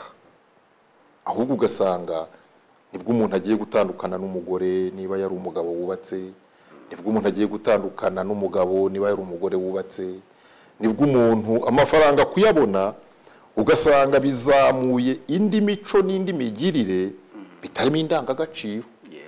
Ugasanga ndetse abantu bashaka kubigira indangagaciro, bavuga ngo abasitari bose ariko niko bimeze. Ngusanga ariko bimeze. Oya, sibyo. Hari abandi bantu bakomeye Bibiliya itwereka babaye intangarugero, icyubahiro bagifite, ubutunzi babufite, rubanda rubogeza, n'uyu munsi amazina yabo akaba kivugwa, ariko batitwaye nabi. Ntabwo rero kumenyekana, kumenywa bigukuraho guca bugufi, cyane cyane ko buriya ngira na principe ivuga ngo uzamuka yanamanuka.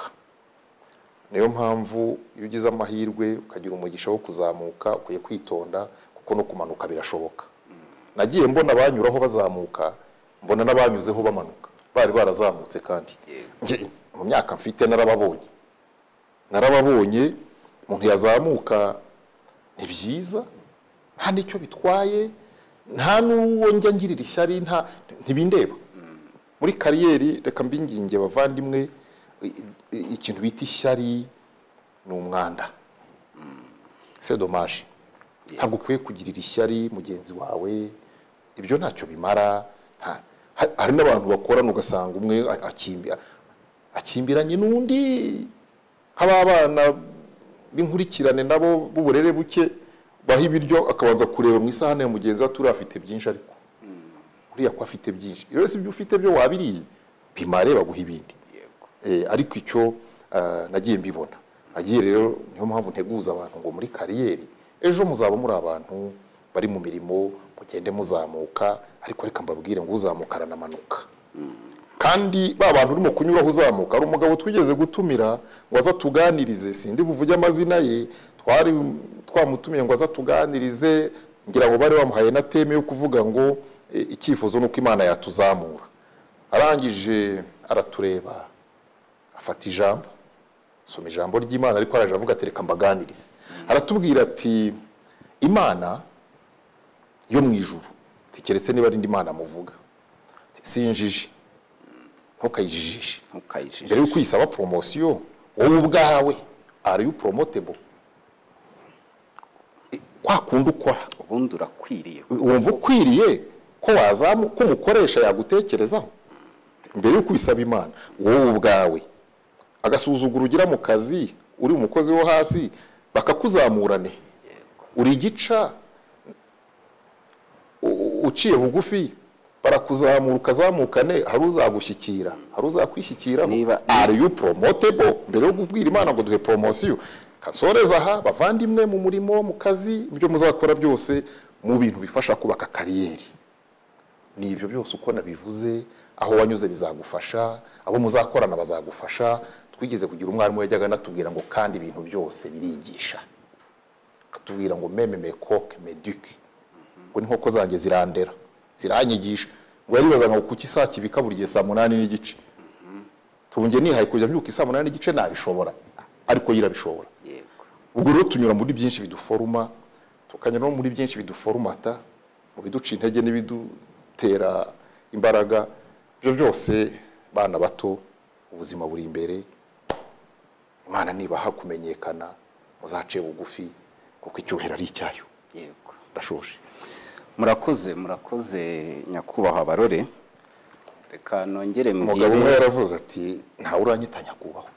Nari namutumiye mu kiganiro, aravuga ati nta muntu urabinyita, ati umbabariye wanyita amazina yanjye. Impamvu mvuze iki nuko twe tubabona nk'icyitegererezo, kandi namwe mwabikomoje uti maze imyaka 25 muri iyi kariyeri ndimo, kandi nayitangiye mfite imyaka igera kuri 24. Ntabwo ari ikintu cyoroshye cyane ko mwebwe aho mukorera buriya muri ku karubanda, abantu barababona, abantu barabazi. Ariko reka nibutse n'abadukurikiye ko twaganiraga ku cyo twise ibifasha umuntu gukuza cyangwa guteza imbere urugendo rwawe cyangwa umwuga wawe cyangwa icyerekezo cyawe. Tugiye kwinjira muri sesiyo ntoya y'ibibazo. Hari ibyo dufite hano twateguye, ariko turanifuza ko abadukurikiye kuri channel yacu bashobora kugira ibyo bandika, hanyuma tukaza kubikoresha. Ariko tutarabyinjiramo, abadusanze hagati, Barore avuze bimwe mu bintu by'ingenzi, kandi nawe abona ko byamufashije kugira ngo abashe kubaka kariyeri ye neza. Icyambere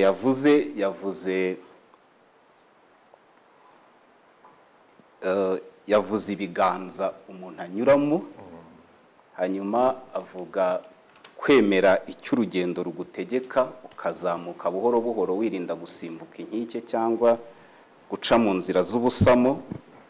Hanyuma yavuze abo wigiraho no kwemera kandi kwigishwa, wumve ko ibintu byose ubishoboye, ariko kandi nubwo hari abo wigiraho, ariko hari n'umwete ushyira mu kwiyigisha nawe ubwawe.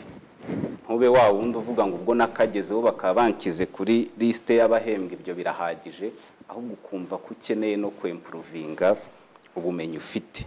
Hanyuma yavuze gukunda cyangwa se kugira passion y'ibyo ukora, ku buryo wabikora izuba riva, ukabikora imvura igwa, ukabikora ku manywa, ukabikora nijoro, ukabikora mu mbaraga nke cyangwa mu mbaraga nyinshi.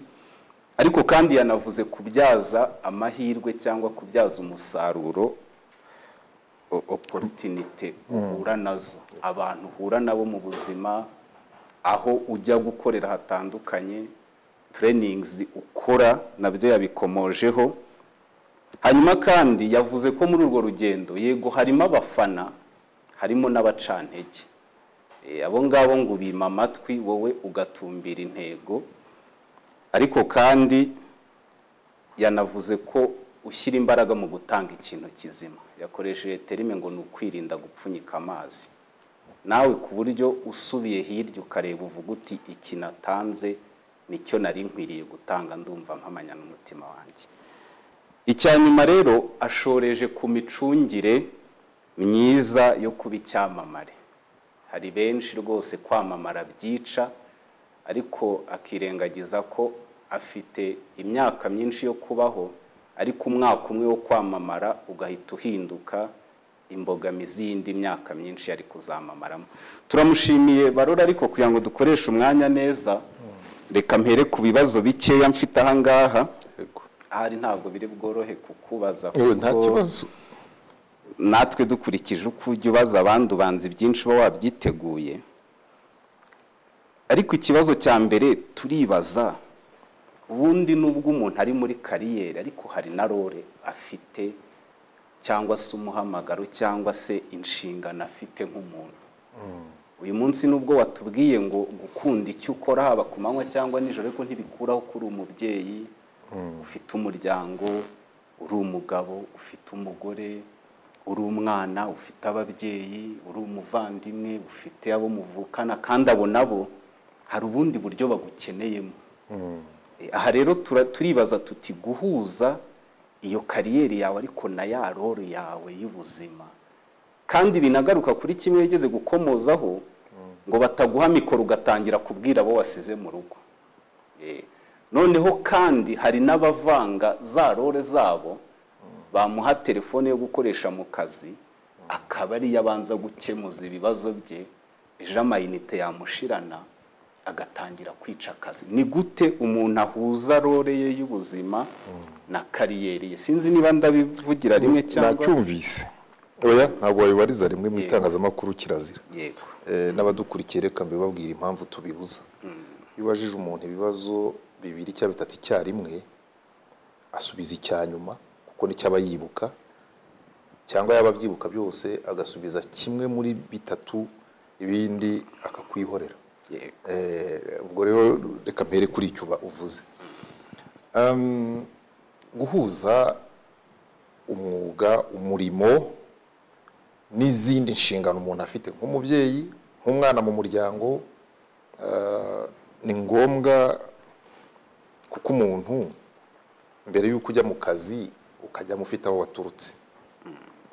Mbere y'uko ujya mu ishuri kwigisha urigisha ariko waturutse mu muryango, niba uri single utubatse, utarashatse, cyangwa ukaba hari aho uturuka. Aho uturuka rero burya umuntu ntabwo twavuga gusa ngo ni jyewe, ni wowe, ariko n'abandi mubana nabo bagufiteho uruhare. Reka nkubwire, buriya uje mu kiganiro nyir'inzu akaguhamagara ati banza unyishyure, si urugero ku muntu ukodesha, ntabwo byakubuza kuza mu kiganiro, kandi ntibivuze ko ibyo bintu bitagiye ngo bigeraho bikubita mu marangamutima yawe. Yego. Ariko kuko uje mu kiganiro abantu bagutegereje ntabwo bazi ko ukodesha, ntibakeneye no kubimenya. Abanyeshuri uhagaze imbere wigisha ntibakeneye kumenya ko umugabo wawe n'umugoroba mwapfuye ubugari bwahanutse bukagwa hasi. Ndatanga ingero ziri banale. Oya, ariko ni nazo duhura nazo mu buzima bwa buri munsi. Nizo duhura nazo. Abakozi ba Sekibi baherutse kuza mu rugo, abajura. Ndabyumva. Bantwara ibyo batwara, baranabitwara, ntabwo byagarutse. Navuga ngo bwarakenge mu kazi. Nari mfite n'ikiganiro kuri televiziyo. Ntabwo bimbuza niba ari ikiganiro kinsaba guseka nzaseka, atari uko mu rugo batabitwaye. Kubera ko umuntu ndeba ari muri Canada, umuntu ndeba ari i Rusizi, umuntu ndeba ari i Rubavu, umuntu nkurikiye ari i Kigali, n'ahandi ntanze ingero nkeya. W'icyo ategereje bamubwiye ngo hari umuntu uri buze kuyobora ikiganiro kiri buze kuvuga kuri ibi n'ibi n'ibi. Akeneye amakuru, akeneye ibiri buze kumufasha, ntabwo akeneye ko nza kumubwira ngo nari kubaganira ariko ndababaye. Ikinyarwanda baravuga ngo kancu uwo mugani, n'abadukurikiye bajya bamenya n'ururimi rw'iwabo ariko kuko ruri mu butunzi.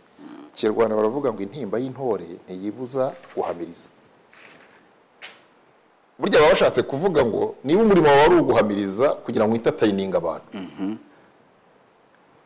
waba wariye abantu bazi kuri intore itari intoragura amayugi uzataraka banezerwe hanyuma ibyawe uze kubigarukaho nyuma ntabwo uyu munsi mbabaye ni urugero natangaga kugira ngo abantu bumve ko hari n'igihe ubunyamwuga bugira ibyo bukwaganyaho nk'amahage ubunyamwuga ni ibintu umuntu yiga akabyitoza akabitozwa nyamara hirya ya mikoro turabo turibo turabagabo mu ngo turabagore mu ngo turabana mu ngo ibyo nabyo bishobora kugira uruhare mu mikorere myiza cyangwa mibi ariko cyane cyane bikwiye rimwe na rimwe ahantu nabonye bibangamira abantu ni mu mikoranire kuruta imikorere umuntu akazi niba uri muganga ugomba kuvura byo warabyize ni siyansi uzavura ariko ahantu nabonye bigira ingaruka mu kazi ni mu mibanire y'abakozi hagati y'abantu n'abandi burya umuntu ukomeretse mu marangamutima ye abanira abandi nabi kenshi usanga abanira abandi nabi usanga hari abantu birirwa bashihura abandi mu kazi wazakurikirana ugasanga uwo munabi uraturuka ko naho aba cyangwa aho yarerewe yarereshejwe inkonji nawe arashaka kuyireresha abandi umugabo witwa Byabagamba Straton yajyaga aririmba ngo nurerwa neza uzarera neza ngo reka nihoreze umwana reka nihoreze ikibondo ngo aziga guhoza te nadahozwa aziga guhoza te nadahozwa aziga gukunda te nadakundwa ntabwo indirimbo nyibutse neza ariko byari nk'ibyo ku kibondo cyanjye urahirwa iyo umuntu akomeretse ntagire umwomora buriya benshi dusanga bavuga ngo leta ikirwa ngo nyabuna ngo mutange ngo ari ni customer care ngo nimwakire neza ababagana mubabwire neza mugire ariko ibyo bintu turabisaba abantu babayeho kinyeshyamba mu miryango yabo umuntu arereshwa inkonji baramuha ibiryo bamucira mu maso buri kanya bavuga ko ntacyo azimarira ko ari ikigoryi ko ari icya runaka ko ari iki akihangana agaceceka ariko niko byiyandika ku bwonko akagenda ntazagire n'ahantu anyura mu bindi biganza ngo bimwakire bimubwire ko nawe Imana imukunda ko nawe hari ibyo ashoboye mbese bamwakire bamufashe hanyuma wa muntu akaza n'iyo mico ye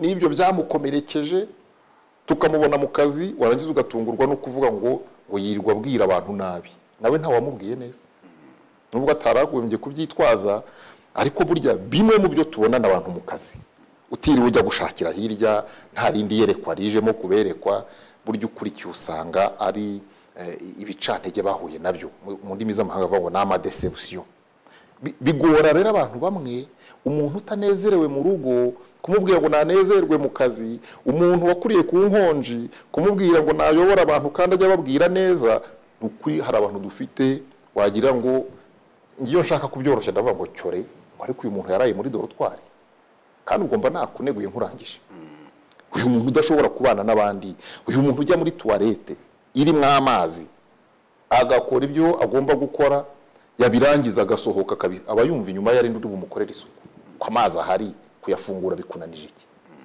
aho umuhanzi waririmbye ngo ibyo bintu ko bidasaba amashuri ko bidasaba diplome ntibisabe certificat ntibisabe registre de commerce bikunaniza iki icyo rero ni ikibazo cy'uburere umuntu agacira ahantu hasi aho abantu bakorera akigendera ko musi d'orienté kuko umuntu rero atari ubumenyi gusa kuko umuntu ari ibyo byose twavuze ari umuryango reka mbabwire bavandimwe muzagira imiryango myiza n'uwaba dukurikiye yarakuriye muri bene ubwo burere bwo kumucira mu maso no kumucunaguza no kumuvunisha no kumubwira reka mbabwire muzabisengere n'ibyo ngibyo Imana irabikiza ibyo bikomere kuko Imana iromora Imana irakiza Yesu ni mwiza aho batakubwiye neza kubwira neza kandi aho batagufashe neza Yesu agufata neza. Ibyo yabikiza umuntu. Ariko iyo ugiye mu kazi n'ibikomere, iyo ugiye mu kazi n'amahane, iyo ugiye mu kazi bagukubita bagutuka, hari igihe wihangana ukagakora neza kubera profession n'amategeko, ariko nibo babandi ujya kubona ukabona mu kazi aratombotse. Hari abantu tugira batomboka mu kazi, washakisha igitumye abwira umuntu nabi ukakibura, washakisha ikintu gitumye uyu muntu mu kazi ari insociable, ntajya aseka, nta service uzi ko ukorana n'umuntu ukaba utamusaba service, ahantu bagira amatayi mutebo, ukaba utamubwira uti ejo ko ngize urubanza wankoreye, wenda aho byemera.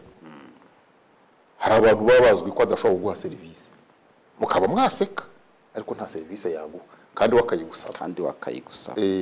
Nakoranye n'abameze batyo nabo, nagiye mbabona. C'est dommage. Nta rubanza mbacira, hari impamvu zinyuranye ziba zaratumye abantu bamera batyo, kandi bakaba batarahura n'umukiza ngo azibakize.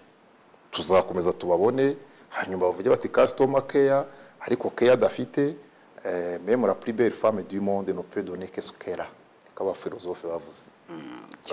Kibazo cya kabiri, twavuze kariyeri, ariko bakomoje cyane ku biganza umuntu anyuramo ndetse n'ibyo arimo. Ariko nanone hari benshi biyumvamo ikintu, ariko umubyeyi akamuhitiramo igitandukanye, kandi rimwe na rimwe ugasanga kuko uwo muntu ataranagera ku rugero abasha we kwihitiramo, bitewe nuko niba tuvuge ari ibyo ashaka kwiga sibuzi yishyurira minerivare, aroburije yo kwiga bya bindi bamuhitiyemo. None akabaho ubuzima bumeze nkaho afite deception yuko ibyo yize cyangwa ibyo arimo si byo we yifuzaga kubamo. Aho murahavuga iki? Tunarekeye gatoya ku ruhande rw'umubyeyi, ariko hari n'igihe noneho biba ku ruhande rw'ubumenyi n'ubushobozi, aho usanga amanota wagize watsindaga fizike n'imibare, ariko kuko byatumye ugira ya mbere baguhaye medecine. Kuko rimwe na rimwe hari n'igihe usanga iyo bari gutanga ibintu nk'ibyo bo ntibaba bazi ngo uyu mwana akunda iki, ahubwo bareba amanota wagize bakabati kuko ariko barasaba muri iki gihe barasaba ntacyo, cyangwa reka tuvuge abagize ibyo bihe, abanyuze muri ibyo. N'ubu byanashoboka.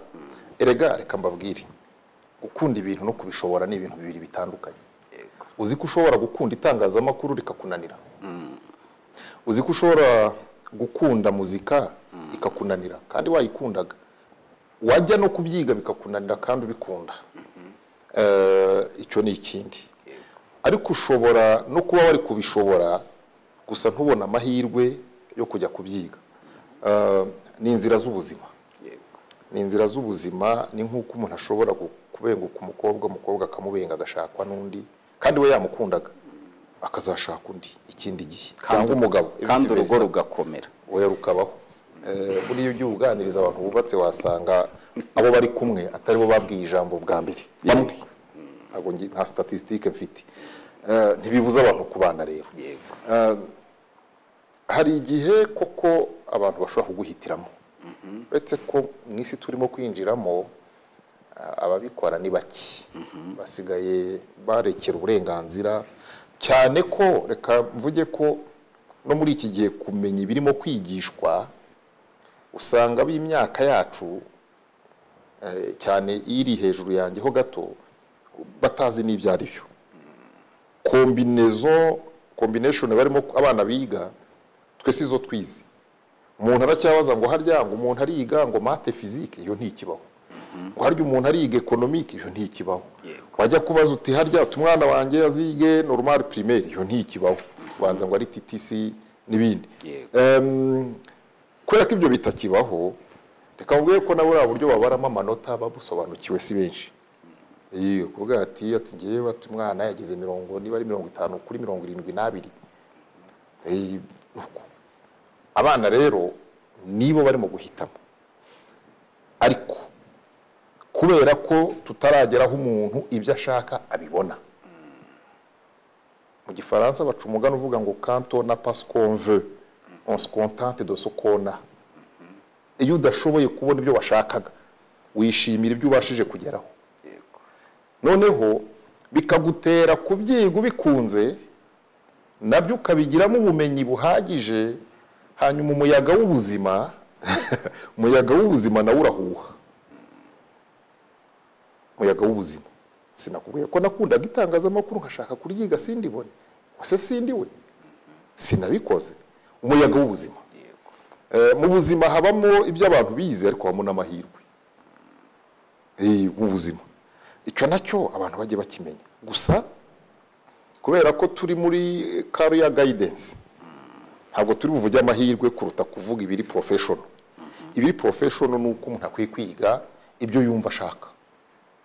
Yego, twebwe twakuze umuntu amenya umupira bakamukubita ngo yirirwa mu mupira. Ubu simpamya ko uyu munsi hari uwakubita umwana amuhora ko yirirwa mu mupira, abonye ari wazi yamushyigikira, kubera ko n'umupira ni kariyeri yaguteza imbere. Umunsi hari abatunzwe no gusobanura filime, burasugira ngo ntibatangiye bazireba bakajya baziganirira gusa mu matsinda, ariko uyu munsi yabiremyemo akazi, biramutunze. Uyu munsi hari abatunzwe nuko biyambazwa mu misango. Mu misango umenya ururimi rwawe neza, hari benshi bataruzi, ukabibyaza amahirwe, bajya baguhamagara ukababwira uti murayafite, uga amanoti, yego, ukayabakizaho, hanyuma ukabavugira, nabo bagatahana abagore n'abagabo babo. Hari ikibazo gihari, ugiye kumbaza ngo ubwo se nawe urayabakiza? Nanjye njyayo, nawe ndayogosha, ariko nta nubwo ncira urubanza. Yego, abatanga iyo serivisi babahanagurije ikoti.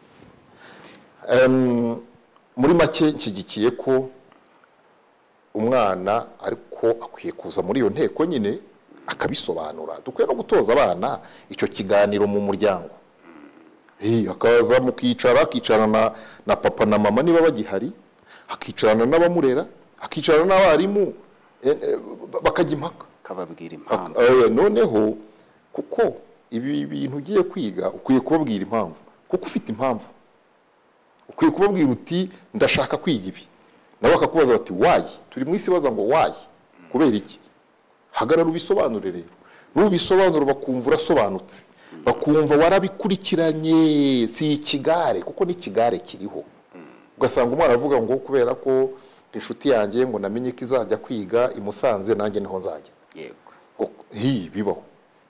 Mureke ikigare, ahubwo ibintu ushaka kujyamo, take your time, fata igihe ubitekerezeho, ubikoreho ubushakashatsi, hanyuma wicare ubidefande. Uwo mushinga niba wemera mu bugemo, kugira ngo nunatsindwa utazagira upfana ngo nzize ko bampitiyemo.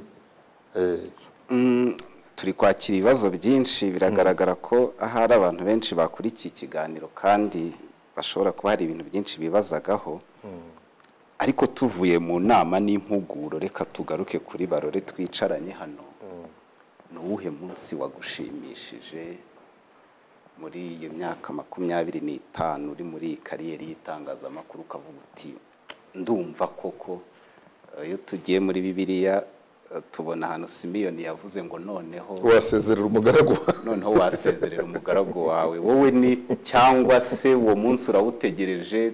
Batunyuriramo gatoya dukoresha igihe, kuko ndabona mfite nk'ibibazo hafi nk'icumi, wenda turi bugerageze guhindura uko dushoboye.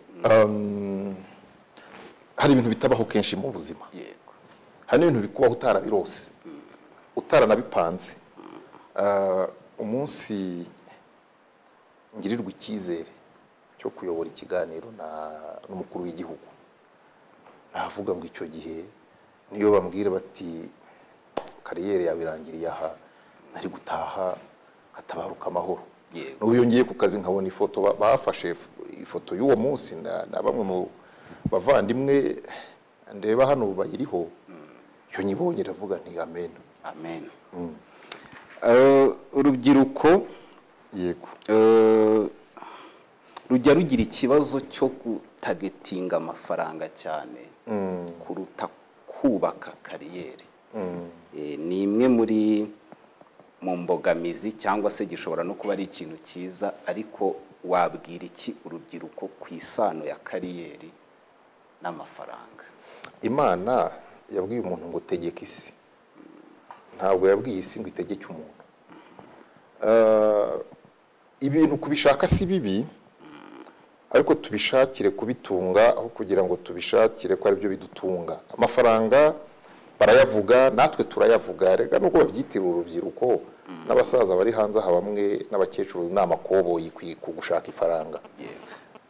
Turi mu isi ivuga amafaranga, turi mu isi ibintu byose bikeneye ubwo bushobozi, ariko mu gihe utayabonye uko wayashakaga, umuntu akorera make akazamugeza kuri menshi. Iyo wanze gukorera make ngo uzakora ari uko ubonye aho ukorera menshi, rimwe na rimwe urakererwa. Ushobora kubigeraho, ariko uzasanga hari imyaka y'imfabusa, urakererwa. Aho kugira ngo ukererwe rero, akazi gato ugashakishamo kanini, umushahara muto uwushakishamo munini. Niba ari zo nzozi ukavuga uti n'ibihumbi 100 nabikorera, ni urugero, ariko ndavuga ku muntu utekereza ati ngewe natangira gukora nibura mpembwa miliyoni, none ko ari kuboneka ko ibihumbi 100, uzi ko hari n'abantu bemera kuza akavuga ati nge ndinjira nk'umustajiyeri bikazarangira habonye akazi. Erega Bibiliya ivuga ngo iki? Bibiliya iravuga ngo nuko Rusi abwira nyirabukwe ati we gumaha ngewe nge guhumba. Guhumba ntabwo ari umurimo mwiza. Guhumba ku bakiri bato batabaye mu cyaro, hari abadukurikiye baravukiye bagakurira mu mujyi. Guhumba ni ukujya mu murima wasaruwemo imyaka, ukagenda ufite kwizera ko mu byo basaruye bashobora ko hari ibyo bibagiye bigatakara inyuma ukabitwara. Reka ntanga urugero rw'abanyamujyi. Ni nko kubona abantu bahoze bicaye nk'ahantu bari mu nama cyangwa muri stade, bagataha ukagiye utibura ntihabuze uwicaye nabi igiceri cy'ijana kikagwa, cyangwa wasizemo na fanta. Ibyo ni uguhumba. Yego. Guhumba rero Rusi yatangiye ahumba kubera ko yagize n'ubwo bushake bwo kwemera guca bugufa akajya guhumba. Bowazi abwira abasaruzi nguriya mukobwa mwiyaranje hagiye hagira ibyo musiga inyuma kugira ngo nawe atavira mwaho. Niba Bowazi yarabikoze nk'umuntu, mwagize ngo Imana niyo itareba ngo ivuge ngo uyu muntu, uko Imana yavuze ngo nzaha umugisha imirimo y'amaboko yawe, none amaboko ko yashyize mu mufuka umugisha uzaza uti? Nzaha umugisha imirimo y'amaboko yawe. Abagabo bo yaranababwiye ngo gututubikana ko mu gahanga kuzaguhesha umutsima. None umugabo udashaka gututubikana azatunga urugo ate? Munenganenzi hari basore bicara hano akajya avuga ngo nzashaka ngo umukobwa urifite ngo warikoreye igihe kinini, we wakoreye angahe? Ukicara tageta uvuga ngo nzashaka urifite. How do you know? That iyo ni vision ipfuye. Hari ababigeraho, ariko iyo ushatse amafaranga urayabona, hanyuma ukeshuwa mu marangamutima yandi. Nzashaka ngo urifite, wakoreye angahe? Harya wowe wahunitse angahe? Hari n'abahanirwa bahanurira abantu rero ngo iramuguhaye, ngo igikecuru kiyafite, ngo igisaza cyayarunze. Umuntu akicara guhanuza ari ubwabitse, nuko ari ugasanga bigize vision, pantaro umukandara wishyize aha, akajya yirirwa yikopesha, akajya akaga. Ibyo ntabwo ari byo. None uyu nawe aragira ati barore ko mwatubwiye kwigira ku bantu uyu munsi akaba ari wowe dufite.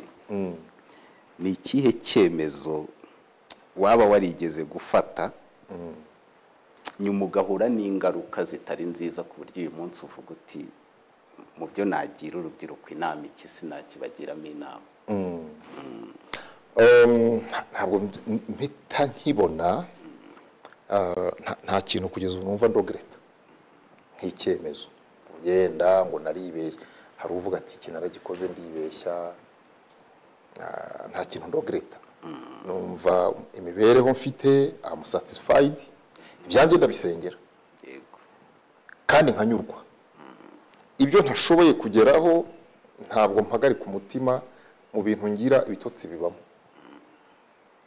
Ntabwo njya mpagarika umutima ngo mvuge ngo abandi bageza aha ngo no, mbaho ubuzima bwanjye, nkakora akazi kanjye, unkeneyeho serivisi nyishoboye ndayimuha, numva nta kintu ndogereta. Nta kintu numva ndogereta. uyu nawe yavuze ati nk'umunyamakuru kandi twabonye ko hari n'izindi nshingano za gipasitoro mufite, igihe cyanyu mugikoresha gute, umunsi muwukoresha gute? Ko uwabireba yakeka ko ari kariyeri ebyiri kandi zose zisaba umwanya n'imbaraga. Urakoze cyane. Umwanya ni ikintu cya mbere burya mu buzima, ni ukugira gahunda. Gahunda wayandika muri agenda, wayandika muri telefone, waba ugifite memoire ituma ubifata mu mutwe, ariko ibintu byose ni ukumenya gahunda. Akazi k'itangazamakuru ni kamwe mu kazi gatoza umuntu igihe. Iyo nzi, reka nkwe nk'urugero, hari umunsi nari mfite ibiganiro bibiri, kimwe cya radiyo saa moya mu gitondo kirangira saa 2:15, ubwo biba binsaba ko mbyuka saa 10 ngasenga Imana. Utusengera iki? Amasengesho abwirwa Imana, ntabwirwa abantu, ntabwo ndi bugisubize rero. Ariko ndakazi ndagasengera ngewe n'abatumirwa. Yego, reka mbabwire, n'abatumirwa ndabasengera, vuga nti Mana, abatumirwa uze kubaha ibisubizo biza gutuma ikiganiro gitanga umusaruro. Kasengera staff yose turi buze gukorana kugira ngo mbakopeze basi. Ariko si ibyo gusa sengera n'ibindi. Cya muri dushe nkakaraba, nkategereza imodoka ikaza, itaje ntega moto nkajya ku kazi. Abo dukorana barabizi. Icyo ntabwo ndakererwa cyangwa ngo mbure ku kazi ngo mvuge ngo umushoferi ntiyaje. Mu myaka nkoze 26 cyangwa 5, never. Hanyuma kiganiro kirangira saa 2:15, saa 3 nari mfitanye n'abantu gahunda tugihuye. Tugiye mu kindi gikorwa social. Yego. Saa 7 turagikora, saa 8:15 ndagaruka njya mu kiganiro saa 12 cya televiziyo, kimara isaha irangiye ndataha. Ibintu byose rero ni ukwiprograma. Iyo ufite amateraniro ndayasengera, nkagira igihe cyo kuyajyamo, imirimo isanzwe yampamagara nkabwira abandi dukorana ngo sindi buboneke kubera ko ku kazi barahamagaye, kandi niko bigenze. Numva rero ibintu abantu niba numvise neza hazamo na priority byanga bikunda. Ibintu byose ni ikibazo cyo kumenya ngo kuri iyi saha ndaba ndaha, kuri iyi ngiyi nze kuba ndaha, kuri iyi mboreke aha ngaha, kuri aya masaha ndaba ndi mu rugo. Ndaza kuba ndi mu rugo, mfite abashyitsi, ndavuga mbere abashyitsi bakigira abashyitsi ari muri ibi bihe. Muri make icyakora iyo ukora ibintu byinshi ugira umwanya muke. Bivuga ngo hari abagushaka ntibakubone kubera ko uri mu bindi, hari abo ushaka nawe ntubabone kubera ko nabo bari mu bindi. Reka ariko nongereho ijambo rivuga ngo ariko nunabona ufite umwanya buri gihe ufite ikibazo. Muri iyi si ntukwiye kugira umwanya. Iyo uhora n'umwanya ufite ikibazo. Iyo uhora n'umwanya ufite ikibazo. Muri iyi si wagombye kuba udafite umwanya. None umwanya wura ufite ubuze n'icyo ukoresha. Warukwiye gusengera kugira ibijya muri uwo mwanya. Yego. Kandi Imana ikakumva ikakugirira neza. Dusigaje ibibazo 2 cyangwa 3, habaye nta kindi. Kurimo kubaza byinshi. Habaye nibyo nakiriye, kandi buri umuntu wigomwa agakurikira kugira ngo abaze. Biba ari ngombwa, ariko ndatekereza hari wenda hari bube kurasa ku ntego. Kimwe yavuze ngo yego watubwiye byinshi, ariko burya hari ibanga ubu ufite uvuga uti niyo biriya byose ntabibashije. Kuko urugero nshobora kuba mwavuze ngo ibiganza bizima, ariko yakwicara akibuka ko mu biganza bizima we ayo mahirwe atayagize. Yego. Cyangwa yanareba akabona hari n'ibindi, ariko ibanga mwumva ryabashoboje cyangwa ribashoboza kurusha yandi, rishobora kuwenda mu ijambo rimwe cyangwa mu nteruro imwe, ni irihe ku bwanyu? Reka mbabwire, ntabwo umuntu wese azanyura aho Barore yanyuze. Nge nagize umugisha wo gukora mu kigo gifite budget ya leta, kugira aho nakoze ntibigeze banyambura. Abakoresha buri gihe bagendaga baduhugura, batuganiriza. Ayo ni amahirwe. Yego. Hari uzatangira akazi arake ari urwana ashaka budget, ari urwana ashaka networking n'abandi bantu bo kumufasha. Ibyo intambara zarwana itandukanye niyo navuga ngo navuga ngo ntayo narwanye idasanzwe kuko sinasabwa gushaka budget, ariko hari uyu munsi we bizamusaba kwirukanka ku mafaranga no kuyashora. Njya mbwira madamu ngo nge sindi umucuruzi, waracuruza kavuga nti unabinshyizemo ntabwo byakunda kuko si wo muhamagaro wanjye completement, ntabwo nabishobora, ariko we yabishobora. Hari ibindi nashobora nawe hari ibyo yashobora. Navuga rero ngo nta rindi banga ridasanzwe, ibanga ryanjye ni rimwe, nuko icyo ngomba gukora nkikora kandi nkumva nashyizemo imbaraga zose zishoboka. Ubwo bitagenze neza nuko mba ntako ntagize. Yego. Mbese ugomba mburiye umubyizi mu kwanjye ariko nashyizemo agatege. Kuko iyo bibaye ngombwa akubeshye. Nkora amasaha y'ikirenga iyo bibaye ngombwa ntawe ndi wiyishyuze. Nshobora kurara nsoma igitabo kuko ejo nzakiganiraho. Nkicara bugacya. Ibyo mba nirinda kuza gupfunyika amazi. Nkicara bugacya. Iryo rero kwa kwiyigisha no kwigira ku bandi kuri njyewe bifite nka 70% ya kariyeri byanyubatsemo. Kureba ibyo abandi bakora nanjye nkagerageza kubyiyubakamo. Atari kuvuga ngo nabyize muri universite, atari kuvuga ngo nagiye mu mahugurwa i Washington, ngo nagiye mu mahugurwa i Paris, ngo hehe. Ushobora kwicara nkareba televiziyo imwe ebyiri eshatu enye, kurikira ikiganiro kuko ari byo mbamo. Ushobora kureba amakuru kuvuga ngo biriya nanjye nabikora. Dusoza rero hari ikibazo reka tukite poor leadership. Poor leadership ni ukuvuga ngo ni igihe uri munsi y'umutaka ariko ubona ukennye. Hari leadership ukoreramo ariko ukajya ubona irakennye. Noneho ibyo ushatse gukora ukabona yo ifite insecurity y'uko ushaka kuyitambuka ikagutsikamira cyangwa se nka bimwe twigeze kuvuga kare. Umuntu uri gukorera munsi y'uwo mutaka abona ari umutaka ukennye mu bwenge, mu bushobozi, mu gukora neza kandi wafite inyota n'ishyaka byo gukora neza, umuntu nk'uwo mugiriye ihe nama? Gutegereza. Nategereze kuko nta wakoreye muri insecurity kuruta Dawidi, kandi yarimikishijwe amavuta. Ntabwo Sawuli yari umwami mwiza, ariko Dawidi yarategereje. Tegereza igihe cye, tegereza igihe cyawe. Ikindi ni ukubisengera. Gusenga bitanga igisubizo mu buryo wowe nta ruhare ubigizemo. Iyo ushatse gusunikisha imbaraga z'umubiri, iyo ushatse kujya mu butiriganya no kujya kuvuga ngo nyamara uriya mumwirukanye ngewe biriya nabikora neza, nizo ntwara abantu bamwe bakoresha. Si byiza, si inzira ya gikirisitu. Mu kirisitu ibintu byose arabisengera agatuza, igihe kiragera ukabona ibyakubangamiraga bivuyeho kandi bijya bivaho. Ngira abantu inama rero yo gutegereza, yo kwirinda amashyari, yo kwirinda amatiku n'ubutiriganya mu mirimo, yo kwirinda no gusumira ibiryo ibitagabuye bitari ibyabo.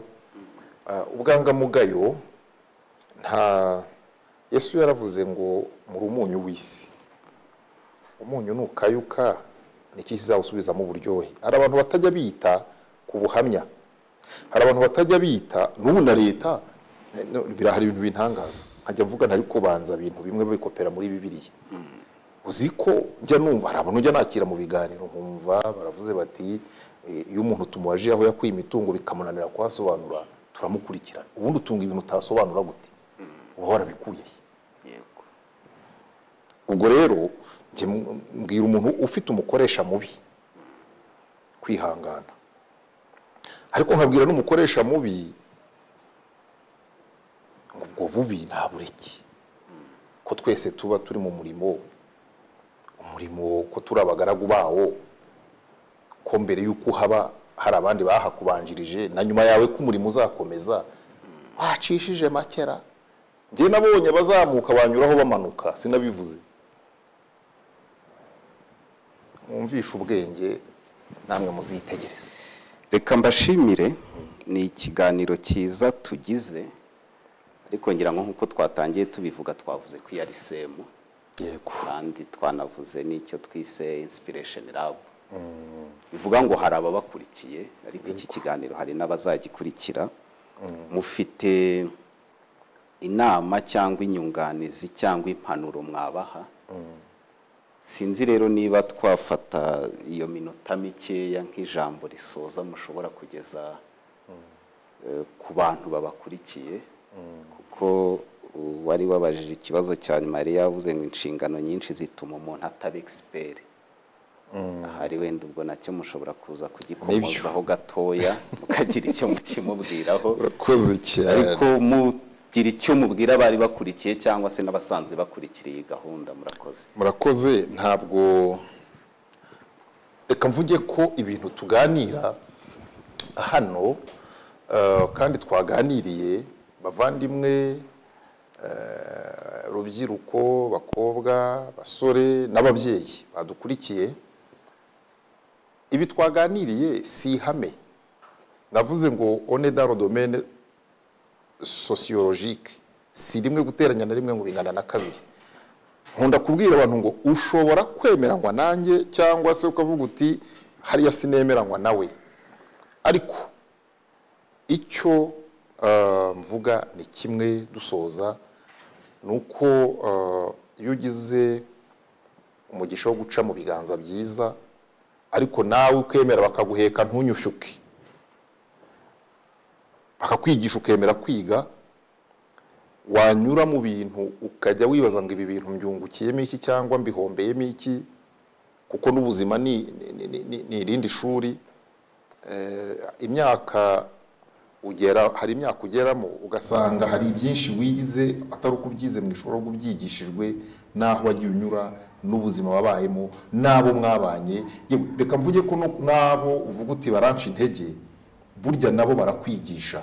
Hari abazakubwira ko Hana yigishijwe gusenga na Penina. Hana yigishijwe gusenga na Penina. Yubana na Penina urasenga, Penina adahari hari igihe widamararira. Nabyo Abanyarwanda bavuze ngo uri ku mutiba ntagira umutima. Nanze kuvuga uwo ari we, ejo mutazambaza ngo ibiki. Hanyuma muti gukora byinshi bishobora gutuma umuntu ataba inzobere muri kimwe. Hambere mu isi twakuriyemo gukora byinshi byagiraga umumaro.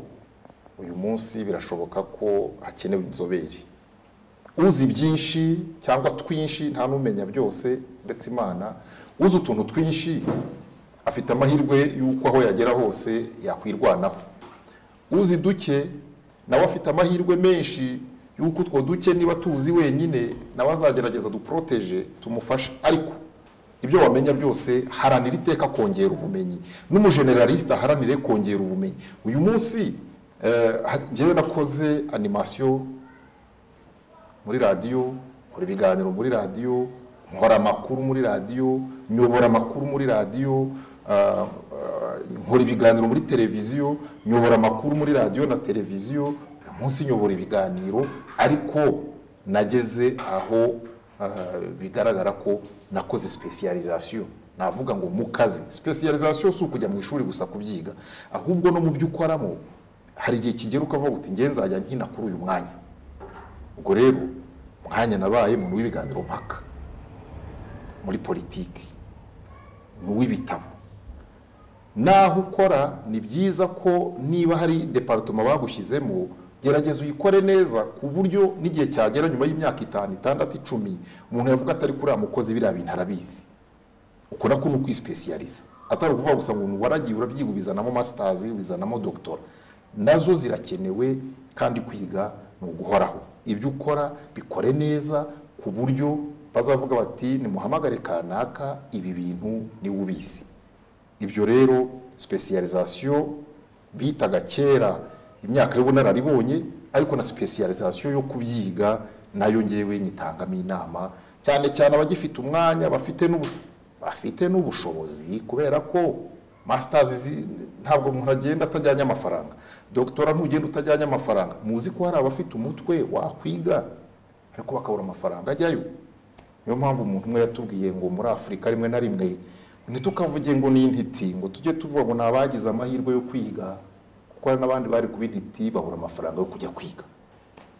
Nasorezaho abashimira, mukomeze mujye mbere kandi mukomeze mwungurana ibitekerezo, utemeranywa nanjye n'uburenganzira bwawe, kandi ibyo nabyo ndabyemera. Ça fait partie y'ubuzima no kuzuzanya no gukomeza kwiyubaka, ariko cyane cyane nsoreze ku ijambo rivuta ayandi: muri bato mwirinde ibiyobyabwenge, mwirinde ubunebwe, mwirinde ikigare, mwirinde ibiguruka. Nunamenyekana, ndavuga ibyirukanka byose, nunamenyekana ujye usengera kurushaho guca bugufi mu mutima, kugira ngo n'aboroheje bakugereho, kuko wabaye igitangaza. Imana izabibahera umugisha, kandi turajya no mu ijuru, turi mu isi tujye tubyibuka. Murakoze. Murakoze Pastor Cleophas Barore ku nama nziza mugiriye urubyiruko muri rusange. Ngendi Byabeza Levi Pasteur, akaba ari nge muyobozi wa SEM. Ngira ngo SEM bayibabwiye mu buryo burambuye.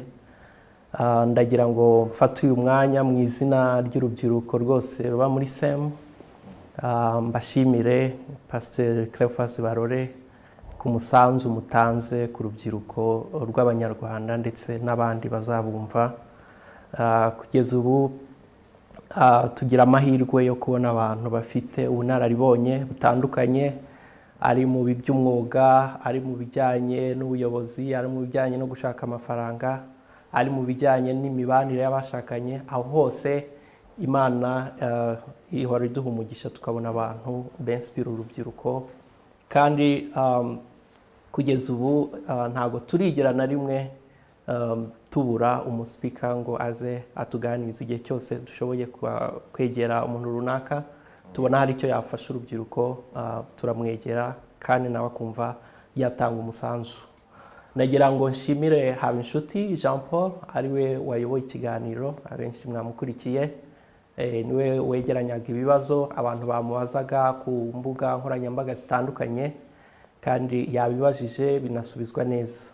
Ndagira ngo nongere nshimire urubyiruko ruri muri SEM rwaduteguriye iki gikorwa, ari SEM Inspiration Department, aribo bicara bagahuza ibitekerezo, bakajya gushaka speaker, bagashaka ibikoresho, ibyuma, ibiki byose, ibikenerwa byose kugira ngo igikorwa nk'iki gishobore kugerwaho.